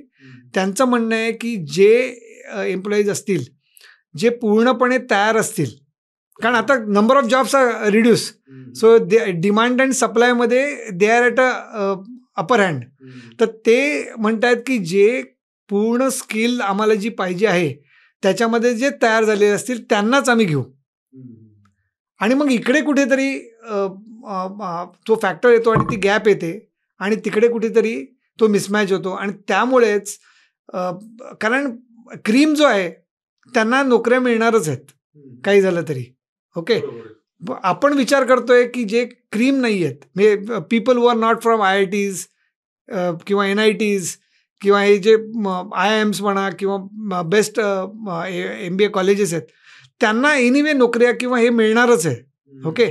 आपण विचार करतोय जे Tier 2, Tier 3 कॉलेजेस आहेत, ज्याच्यामध्ये हे शिकवलं जातं आणि त्या मुलांपुढे प्रश्न आहेत की काय करायचं पुढे. ओके. ह्याच्यामध्ये अजून एक मुद्दा येतो की मुलं मग नोकरी नाही मिळाली तर मग वेगळ्या मार्गाला जातात. वेगळ्या मार्गाला म्हणजे ते कुठेतरी शिक्षण अजून उच्च शिक्षण घ्यायला जातात. मग काही उच्च शिक्षण घेऊन परगावी जातात, परदेशात जातात. परदेशात पण आता परिस्थिती अशी आहे की आता रिसेंटली एक हे आलेलं आर्टिकल त्याच्यामध्ये म्हटलेलं की UK जे उच्च शिक्षित जे मास्टर्स करायला गेलेले आहेत त्याच्यामध्ये जवळजवळ 80 ते 90% मुलांना नोकऱ्याच नाही आहेत. तर they have to come back. मग त्याच्यानंतर परिस्थिती अजून वाईट होईल. म्हणजे फक्त शिक्षणामध्येच त्यांचे 25-30 वर्ष गेलीत. अगदी. आणि म्हणजे ज्या वेळेला तारुण्याचं वय आहे त्यावेळेला फक्त नोकरी पाहिजे. म्हणजे आईवडिलांचा पैसाही गेला. कारण ह्याच्यामध्ये खर्च खूप प्रचंड आहे. म्हणजे आज जर एखादा मुलगा आहे त्याला जर मास्टर्स करायची असेल तर त्याचा खर्च कमीत कमी 40 लाख रुपये खर्च आहे. अशी सध्याची परिस्थिती आहे. आणि तेवढा खर्च करून जर त्याला जर त्या कंट्रीमध्ये ती जर नोकरी मिळत नसेल तर खूप त्याचा दूरगामी आहे. कारण आपल्याकडे मध्यमवर्गीय आहेत किंवा लोअर मिडल क्लास आहेत, ते लोन काढून किंवा त्यांची जी काही पूर्ण पुंजी असते ती त्यासाठी पूर्ण खर्च करतात. आणि ती पूर्ण खर्च करून जर त्याला त्याचं पुढे मिळत नसेल तर तो फार मोठा प्रश्न मला दिसतोय की इट इज हॅपनिंग राईट नाव. याच्यावर आता आपण काहीतरी अमृतने लगेच काहीतरी कारवाई पण करणं आवश्यक आहे. यासाठी अमृत या महाराष्ट्र शासनाच्या संस्थेमार्फत आपण कौशल्य विकासाचे पण काही अनेक कोर्सेस राबवतो, ज्यामध्ये IGTRच्या योजना आहेत किंवा नायलेटच्या आहेत, CPETच्या आहेत, CDACच्या आहेत. याच्यामध्ये जी मुलं चांगले क्रीममध्ये आहेत पण त्यांना नोकऱ्या मिळालेल्या नाही आहेत किंवा नोकरीमध्ये त्यांना वरच्या लेवलला जायचं असेल, याचे चांगले कोर्सेस पण आहेत. परंतु तुम्ही म्हणाल्याप्रमाणे हे काही क्रीम जे मुलं आहेत त्यांच्याकरता हे कौशल्य विकासाचे आणि त्यांची संधी वाढवण्याच्या दृष्टिकोनातून ही जास्त उपयोगी ठरेल.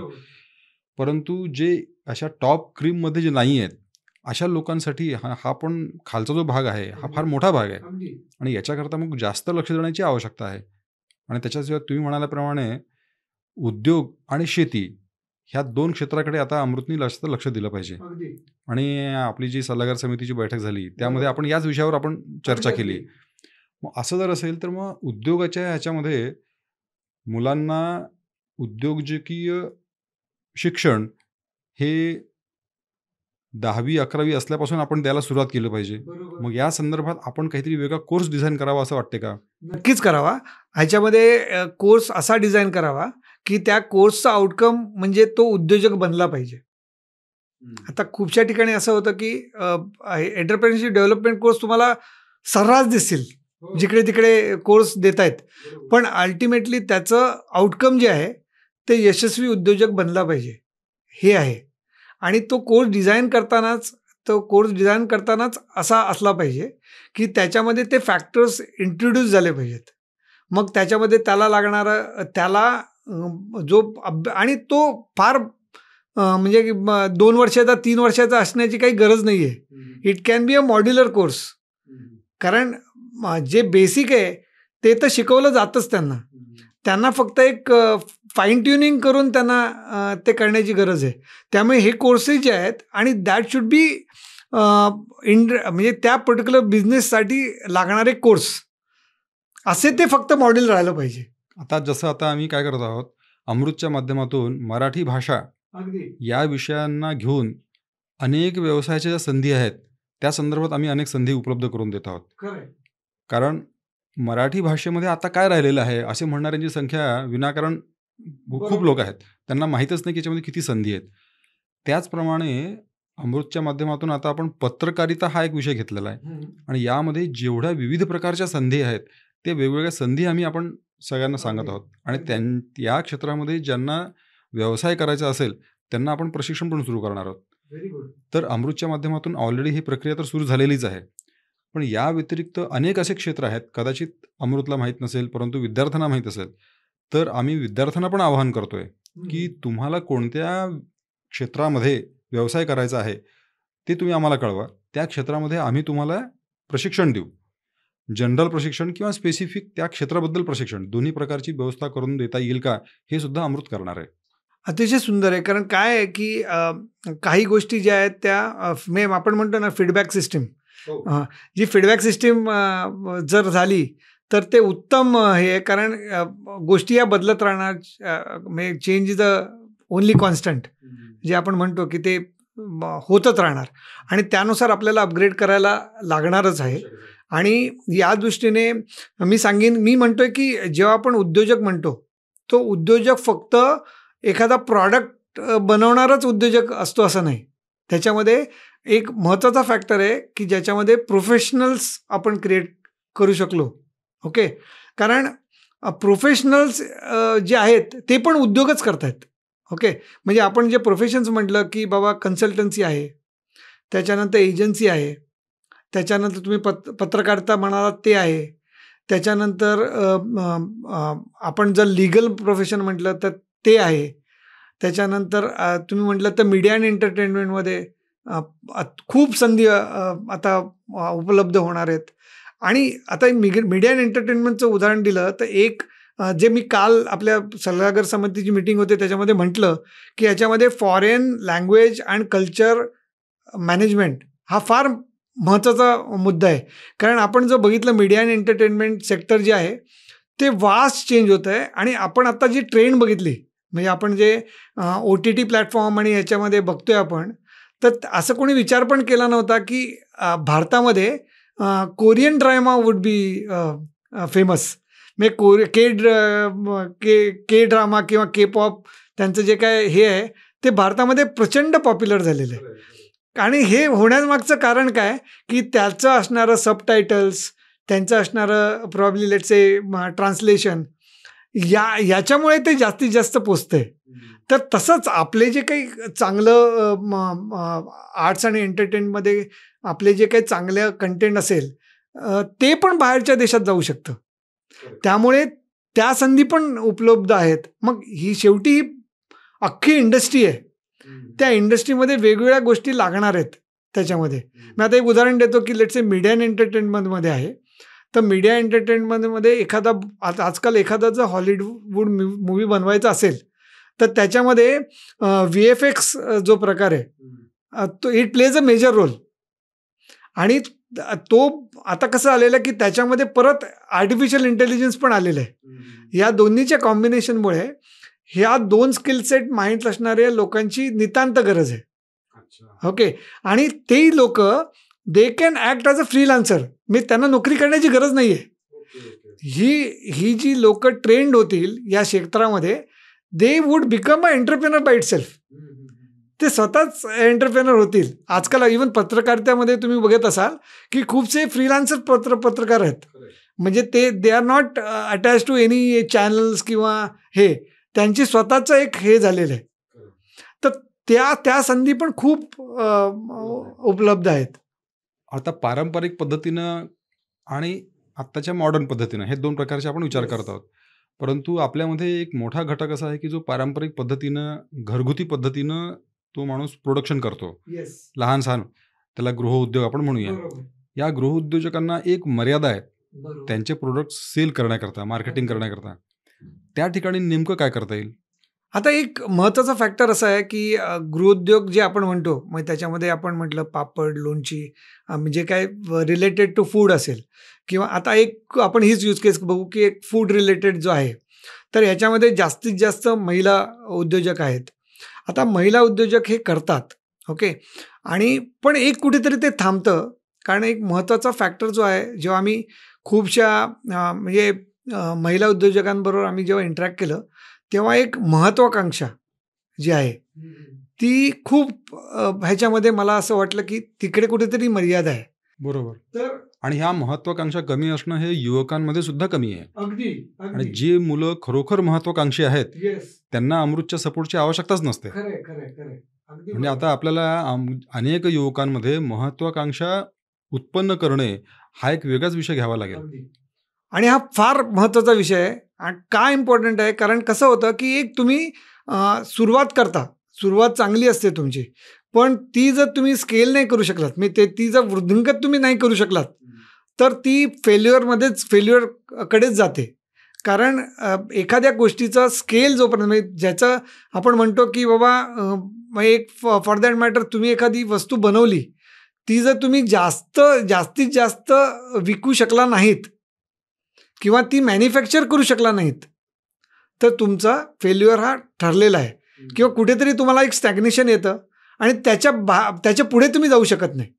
म्हणजे लघुउद्योग आपण जे म्हटलं ते सुरुवात करतात, मग त्यांचा जो बिझनेस आहे तो एका थ्रेशोल्डपर्यंत जाऊन थांबतो. म्हणजे 50,000 रुपये महिना इथपर्यंत मी कमवू शकते, मी त्याचा माझा प्रॉफिट तिथपर्यंत जाऊ शकतो, त्याच्या पुढे जाऊ शकत नाही मी. मग तिकडे कुठेतरी मोटिवेशन पण कमी होतं, सगळ्याच गोष्टी होतात आणि मग तो कुठेतरी लयास येतो. त्यामुळे महत्त्वाकांक्षा वाढली पाहिजे. अतिशय महत्त्वाचा मुद्दा मी मांडीन याच्यामध्ये की तुम्ही मिळून पण काम केलं पाहिजे. खूपशा ह्याच्यामध्ये असं होतं की आपल्याबरोबर जो मी आता 2 महिला उद्योजक असतील आणि ते एकच काम करत असतील, म्हणजे let's say for that matter ते लोणची किंवा पापड बनवत असतील, ओके. आणि एक मोठी ऑर्डर आली, ओके. तर तुम्हाला चॉईस आहे की ती तुम्ही बनवणं, आणि तुम्हाला चॉईस आहे की ती तुम्ही तुमच्याबरोबर ज्या इतर जे आहेत त्यांना मिळून बनवणं, ओके. खूपशा अशामध्ये असं होतं की आपण समोर जे दुसरी जी महिला उद्योजक आहे तिला आपण कॉम्पिटिटर म्हणून ट्रीट करतो, आणि that okay she is a competitor, but that competitor is not for always. म्हणजे आता टेलिकॉम सेक्टरचं तुम्ही उदाहरण घ्या. टेलिकॉम सेक्टरमध्ये जे टॉवर्स आहेत, जे इन्फ्रास्ट्रक्चर आहे, ते it is been shared by all the major players. कारण त्यांना माहिती आहे की ही मेजर इन्व्हेस्टमेंट आहे, कॅपिटल इन्व्हेस्टमेंट ह्याच्यामध्ये ह्यूज आहे. जर आम्ही प्रत्येकाचे बनवत गेलो तर will be at loss. So instead of that will create one and will share that resource. तीच कुठेतरी ती मानसिकता इकडे आली पाहिजे, ज्याच्यामध्ये आपण मिळून काहीतरी करू शकतो, ओके. आणि ती ऑर्डर आपल्या हातात नाही जाता कामा नये. मग खूपशा वेळेला असं होतं ती ऑर्डर आपल्या हातातनं जाते, मग कोणाचाच फायदा होत नाही त्याच्यातनं.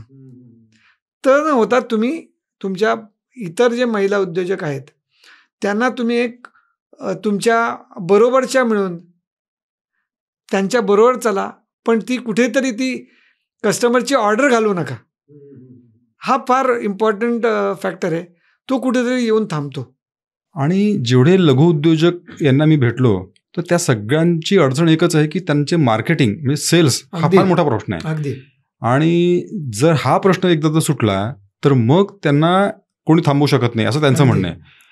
आणि त्यांच्या वैयक्तिक ओळख्याला फार मर्यादा आहेत. बरोबर. हा विषय सोडवायचा कसा मग आता? मार्केटिंग वाढवणं किंवा सेल्स वाढवणं आणि मग तुम्ही जे म्हणाल्याप्रमाणे एक थ्रेशोल्ड जो आहे तो ब्रेक करून पुढे जाणं, हे त्यांनी कसं करायचं?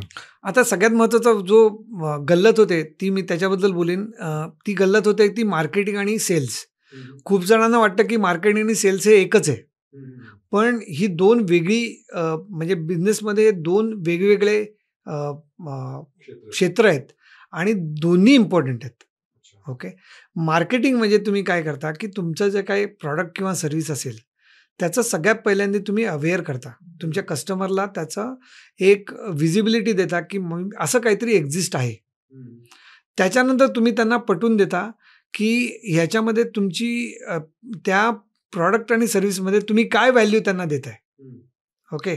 एक प्रश्न असतो की always what's in it for me, म्हणजे हा कस्टमर पण तुम्हाला प्रश्न सारखा विचारत असतो की तुम्ही एखादा प्रॉडक्ट किंवा सर्व्हिस मला विकताय तर तुम्ही काय मला देताय त्यातनं. मला कन्व्हिनियन्स देताय, मला बेटर प्राईस देताय, मला चांगली सर्व्हिस देताय, काय तुम्ही नक्की देताय हे कुठेतरी तुमचं मांडता आलं पाहिजे. आणि ते मांडणं अतिशय सुंदर पद्धतीने म्हणजे मार्केटिंग. अतिशय सोप्या शब्दात सांगितलं, हे तुम्हाला जर मांडता आलं तुमच्या संभाव्य कस्टमरकडे तर this is what marketing is all about. आता आपण सेल्सकडे जाऊ. Sales is a ultimate what you call stream wherein customer you are going to enter into the pocket of your customer. Okay. तो खिशाला हात घालणार आणि त्यातनं पैसे जेव्हा तुम्हाला काढून देईल तेव्हाच तुमचा बिझनेस हा टिकणार आहे. त्यामुळे सेल्स आहे ह्याच्यामध्ये तुम्हाला कन्वर्ट करायचा कस्टमर. तो आता कस्टमरच्या त्या फेजेस आहेत, म्हणजे सस्पेक्ट टू कस्टमर अशा कंप्लीट सायकल आहे ती. त्याच्यामध्ये कस्टमर कन्व्हिन्स झालेला आहे तुमच्या की हाच प्रॉडक्ट मला घ्यायचा आहे आणि तो तुम्ही जे म्हणताय प्राईजला त्या प्राईजला तो प्रॉडक्ट घ्यायला तयार झाला आणि त्याने जेव्हा तुम्हाला तो पे करतो तेव्हा ती सेल्स सायकल कंप्लीट होते. आणि सेल्स हा खूप इम्पॉर्टंट फॅक्टर आहे. आणि सगळ्यात पहिल्यांदी जो उद्योजक असतो तोच बेस्ट सेल्स पर्सन असतो. म्हणजे कारण त्याचं प्रॉडक्ट हे त्याला स्वतःलाच माहिती असतं. त्याला तोच सांगू शकतो की माझं प्रॉडक्ट किती सुंदर आहे किंवा किती चांगलं आहे, त्याच्यामध्ये काय काय मी त्याच्यामधनं चांगल्या गोष्टी देऊ शकतो. हे तुम्हाला कन्व्हिन्स करता आलं पाहिजे तुमच्या कस्टमरला. आणि हे स्किल जे आहे हे उद्योजकाकडे असलंच पाहिजे. जर ते नसेल तर तो बिझनेस करू शकत नाही. त्यामुळे हा जो मुद्दा आहे आणि इकडे कुठेतरी ते येऊन थांबतं ज्याच्यामध्ये आपण म्हणतोय की आपण मार्केटिंगला महत्त्व देत नाही. मी आपण म्हणतो की मार्केटिंगला मी कशाला पैसे खर्च करायचे, माझं प्रॉडक्ट ते अतिशय सुंदर आहे, कस्टमर माझ्याकडे येईल असं होत नसतं. माझं नाणं खणखणीत आहे त्यामुळे कस्टमर माझ्याकडे येऊन ते प्रॉडक्ट घेणार. पण तसं नसतं. तुम्ही जे बनवत असता तुमच्याबरोबरच तसंच देणारे इतर लोक पण असतात आणि ते पण तसंच तुमच्यासारखंच मार्केटमध्ये असतात. त्यांच्यासाठी पण तोच कस्टमर असतो. तुम्हाला पटवून देता आलं पाहिजे की माझं जे प्रॉडक्ट किंवा माझी जी सर्व्हिस आहे ही अतिशय उत्तम आहे आणि त्यामुळेच तुम्ही माझ्याकडनं घेतलं पाहिजे. त्याच्यामुळे मार्केटिंग विच इज अवेअरनेस आणि sales is a ultimate what you call paying capacity आपण जी कस्टमरची म्हणतोय ती आपण त्याच्यामधनं एका विशिष्ट याच्यामध्ये आपण ती सॉल्व करतो. हा कुठेतरी जो मार्केटिंग आणि सेल्स हे दोन्ही जे आहे हे दोन्ही जमलंच पाहिजे काही झालं तरी. उद्योजकतेचा कोर पार्ट आहे, अतिशय कोर पार्ट आहे. कारण बाकी सगळंच फेल होतं मग त्याच्यामुळे. जर तुम्ही एखादी गोष्ट जर विकूच शकला नाहीत किंवा एखादी गोष्ट तुम्ही म्हणताय की गोष्ट चांगली आहे पण कस्टमर म्हणतोय की नाही ही गोष्ट चांगली, तर तुम्हाला त्याच्यामध्ये इम्प्रूव्हमेंट करायला लागलं पाहिजे. म्हणजे एखादी गोष्ट जो कस्टमर म्हणतोय आणि ते कस्टमर सिग्नल देत असतो तुम्हाला. असं नाही की कस्टमर तो सिग्नल देत नसतो. तुम्ही जर एखादी तुमची प्रॉडक्ट किंवा सर्व्हिस केली आणि ती जर कस्टमर घेत नसेल, तर तिकडेच तुम्हाला सिग्नल येतो की बाबा काहीतरी याच्यात चुकतंय. मग असं होतंय की माझं प्रॉडक्ट चांगलं आहे, पण माझं प्रॉडक्ट चांगलं आहे हे मी कस्टमरपर्यंत पोहोचू शकलो नाहीये किंवा मी त्याला सांगू शकलो नाहीये की माझं हे प्रॉडक्ट चांगलं आहे, किंवा माझं प्रॉडक्ट चांगलं आहे, कस्टमरला ते पटलंय, पण मी पुढे जोपर्यंत तो परचेस करत नाही, जोपर्यंत तो पेमेंट गेटवेला पेमेंट करत नाही, तोपर्यंत मी ते फॉलोअप ठेवलंय का त्याच्याबरोबर? हे जे फॉलोअप आहे हे सेल्स पार्ट आहे. याच्यामध्ये तुम्हाला म्हणजे ते म्हणतात ना की खूपशा ठिकाणी it is a shameless thing. म्हणजे तुम्हाला ते तसं वागायलाच लागतं, कारण जोपर्यंत ते होत नाही तोपर्यंत काही तुमचं बिझनेसमध्ये ठीक नाही आहे. त्यामुळे मार्केटिंग आणि सेल्स ही अतिशय इम्पॉर्टंट गोष्ट आहेत. म्हणजे खूप ताठर राहणं अगदी वगैरे असा प्रकार नाहीच. आणि आता पण त्या जगामध्ये नाहीच होत. कारण खूपशा ठिकाणी तुमचं डिफरन्सिएशन जे आहे त्याच्यामुळे अतिशय थिन लाईन आहे. म्हणजे तुम्ही म्हणता की तुमचं वेगळं पण आहे, पण ती खूप म्हणजे अतिशय मायनर डिफरन्स आहे तो, आणि तो तुम्हाला पटवून देता आला पाहिजे. म्हणजे आपण म्हणतोय की बाबा आता सध्याचं तुम्ही म्हटलं की मिलेट्स किंवा त्याचं खूप महत्त्व वाढलं आणि ते आलं आणि त्याच्यामध्ये खूप उद्योजक आले त्याच्यामध्ये. तर त्या जेवढे उद्योजक आले, सपोज आपण मिलेट्समध्ये म्हटलं की बाबा 1000 उद्योजक मिलेट्समध्ये आले, तर त्या 1000 उद्योजकांना प्रत्येकाला पटवून देता आलं पाहिजे की मी जे प्रॉडक्ट बनवलेलं आहे ते चांगलं आहे. कारण मिलेट्स हे हेल्थसाठी चांगलं आहे आणि हे ती फेज गेलेली आहे. सगळ्यांना माहिती आहे की मिलेट्स हेल्थसाठी बेनिफिशियल आहे. पण आता तुमचं प्रॉडक्ट किती चांगलं आहे. कुठलाही उद्योग जर सुरू करायचा असेल तर मग त्या मुलाला, त्या उमेदवाराला आपलं खेडेगाव सोडून शहरात जावं लागते आणि शहरात जाऊन तो उद्योग सुरू करायला लागतो. त्या ठिकाणची इन्व्हेस्टमेंट, राहण्याचा खर्च, इतर खर्च हे पुन्हा वाढत जाते. मग हे स्थलांतरित थांबवणं ह्या उद्योगाला शक्य आहे का? कारण मार्केट तर शहरामध्येच उपलब्ध आहे. तो ग्रामीण भागात तर करू शकत नाही. याच्यावर काय पर्याय आहे? आता मी याचं उत्तम उदाहरण देईन. कारण आता रिसेंटलीच मी एका कार्यक्रमामध्ये गेलेलो. कोकणच्या रिलेटेड तो कार्यक्रम होता आणि एक आंबा उद्योजक आलेला आणि त्या आंबा उद्योजकाने एक अतिशय म्हणजे वेगळंच, म्हणजे पर्स्पेक्टिव्ह चेंज होतो आपला, तसं सांगितलं. आणि त्याच्यामध्ये तुम्ही म्हणाल तसं की आंबा आपण म्हटलं तर आंबा जो आहे तो आंबा कोकणातनं आपण आंबा शहरात पाठवतो आणि तो शहरात विकला जातो. अशी ही नॉर्मल चेन आहे ज्याच्यामध्ये असं वर्क होतं. आणि मग ते करत असताना काय होतं की जो आंबा उद्योजक आंबा जो निर्माण करतो, म्हणजे काय शेतकरी आहेत ते एका विशिष्ट प्राईजला ते विकून मोकळे होतात आणि मग पुढे जो चेनमध्ये जो आहे तो त्याच्यामध्ये तो ॲड होऊन तो कस्टमरला त्या प्राईजला मिळतो. पण ही मधल्या चेनमध्ये ज्याने खरंच मेहनत घेतलेली आहे त्यांना अतिशय म्हणजे थ्रोअवे प्राईजमध्ये काय वेळेला तो आंबा विकायला लागतो. तर असंच ही चेन आहे ह्याच्यामध्ये. तर त्यांनी अतिशय उत्तम उदाहरण दिलं. त्यांनी सांगितलं की आम्ही पण असंच करत होतो. तो म्हणाल की आम्ही काही वेगळं करत नव्हतो. जेव्हा सुरुवात झाली तेव्हा आम्ही पण असंच करत होतो की कोणतरी मोठा व्यापारी यायचा, जो शहरातनं यायचा कोकणामध्ये, आणि कोकणामधनं शहरातनं येऊन आमचा जो काही आंबा आहे, मग तो देवगड असेल, रत्नागिरी हापूस असेल, हा आमच्याकडनं आंबा तो घ्यायचा. मग तो बल्कमध्ये घ्यायचा, आम्हाला एखादी विशिष्ट प्राईस त्यातनं मिळायची आणि आम्ही त्यात समाधानी असायचो आणि तो घेऊन तो मग एकदा त्याने आमच्याकडनं घेतल्यानंतर आमचा काही कंट्रोल नसायचा, तो वाटेल्या किमतीला विकायला मोकळा शहरामध्ये. मग त्यांनी विचार केला की ह्याच्यामध्ये आपल्याला काय करता येईल. मग त्यांनी काय केलं की आता कसं होत आहे की आपण इकडनं पाठवतोय शहरामध्ये आणि शहरातला जो कस्टमर आहे तो तिकडे विकत घेतोय. इन्स्टेड ऑफ दॅट की असं आहे की आपण कोकण आहे, आपली मुंबई टू गोवा हायवे आहे, ओके, तिकडे जो काही कस्टमर आहे तो त्याची प्रचंड ये जा चालू असते. तर असं काही आपल्याला करता येईल का की आपण हायवेलाच जर आपलं एक आउटलेट केलं आणि त्या हायवेच्याच आउटलेटला जर आपण आंबा विकायचं ठरवलं आणि क्वालिटीच्या बाबतीत तर आपण आपलं नाणं खणखणीत आहे.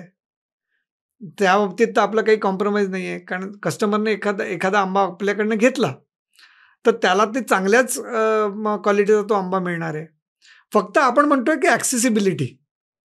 तर त्यांनी ते सुरुवात केली आणि त्यांचा जो बिझनेस आहे, हा प्रचंड ग्रो झाला. प्रचंड ग्रो झाला आणि त्याच्यामध्ये असं झालं की एकदा कस्टमर त्यांच्याबरोबर जोडला गेला. त्यामुळे तो कस्टमर जोडल्या गेल्यामुळे तो जेव्हा आता कोकणामध्ये खूपशा लोकांची ये-जा चालू असते, जे शहरात राहतात आणि ते कोकणात जातात. तर ते त्याचे लॉयल कस्टमर बनले आणि इन्स्टेड ऑफ त्याला तो आंबा शहरात पाठवायला लागत होता, त्याच्याऐवजी लोकच त्याच्याकडे येऊन आंबा विकत घ्यायला लागले आणि त्याला जी प्राईस जी होती, ती अतिशय चांगली प्राईस मिळाली आणि त्याच्यामध्ये मार्जिन त्यांचं जे होतं ते अतिशय चांगलं वाटलं. म्हणजे कस्टमर रिलेशनशिप बिल्ड करणे, मार्केटिंग आणि कस्टमर रिलेशनशिप बिल्ड केले तर त्याला ग्रामीण भाग सोडून शहरातच गेलं पाहिजे, गरजच नाही. आणि हे मी एक आंब्याचं उदाहरण दिलं. असे आपल्याकडे जिल्ह्यात वेगवेगळे हे आहेत, फ्रुट्स आहेत. कुठे डाळिंब असेल, कुठे पेरू असेल, कुठे संत्र असेल, कुठलं असेल. तर हे एक डेफिनेटली खूप सुंदर गोष्ट आहे, जी करू शकतो आपण आणि जे झालेलं आहे म्हणजे इट्स अ सक्सेस स्टोरी. तर त्यासाठी त्याला खूपशा ठिकाणी कसं होतं की ते तिकडनं घेऊन तो माल घेऊन इकडे येतात शहरामध्ये आणि मग शहरात विकायचा प्रयत्न करतात आणि परत it is a perishable commodity शेवटी. कारण एका विशिष्ट दिवसांनंतर तो फेकावा लागतो.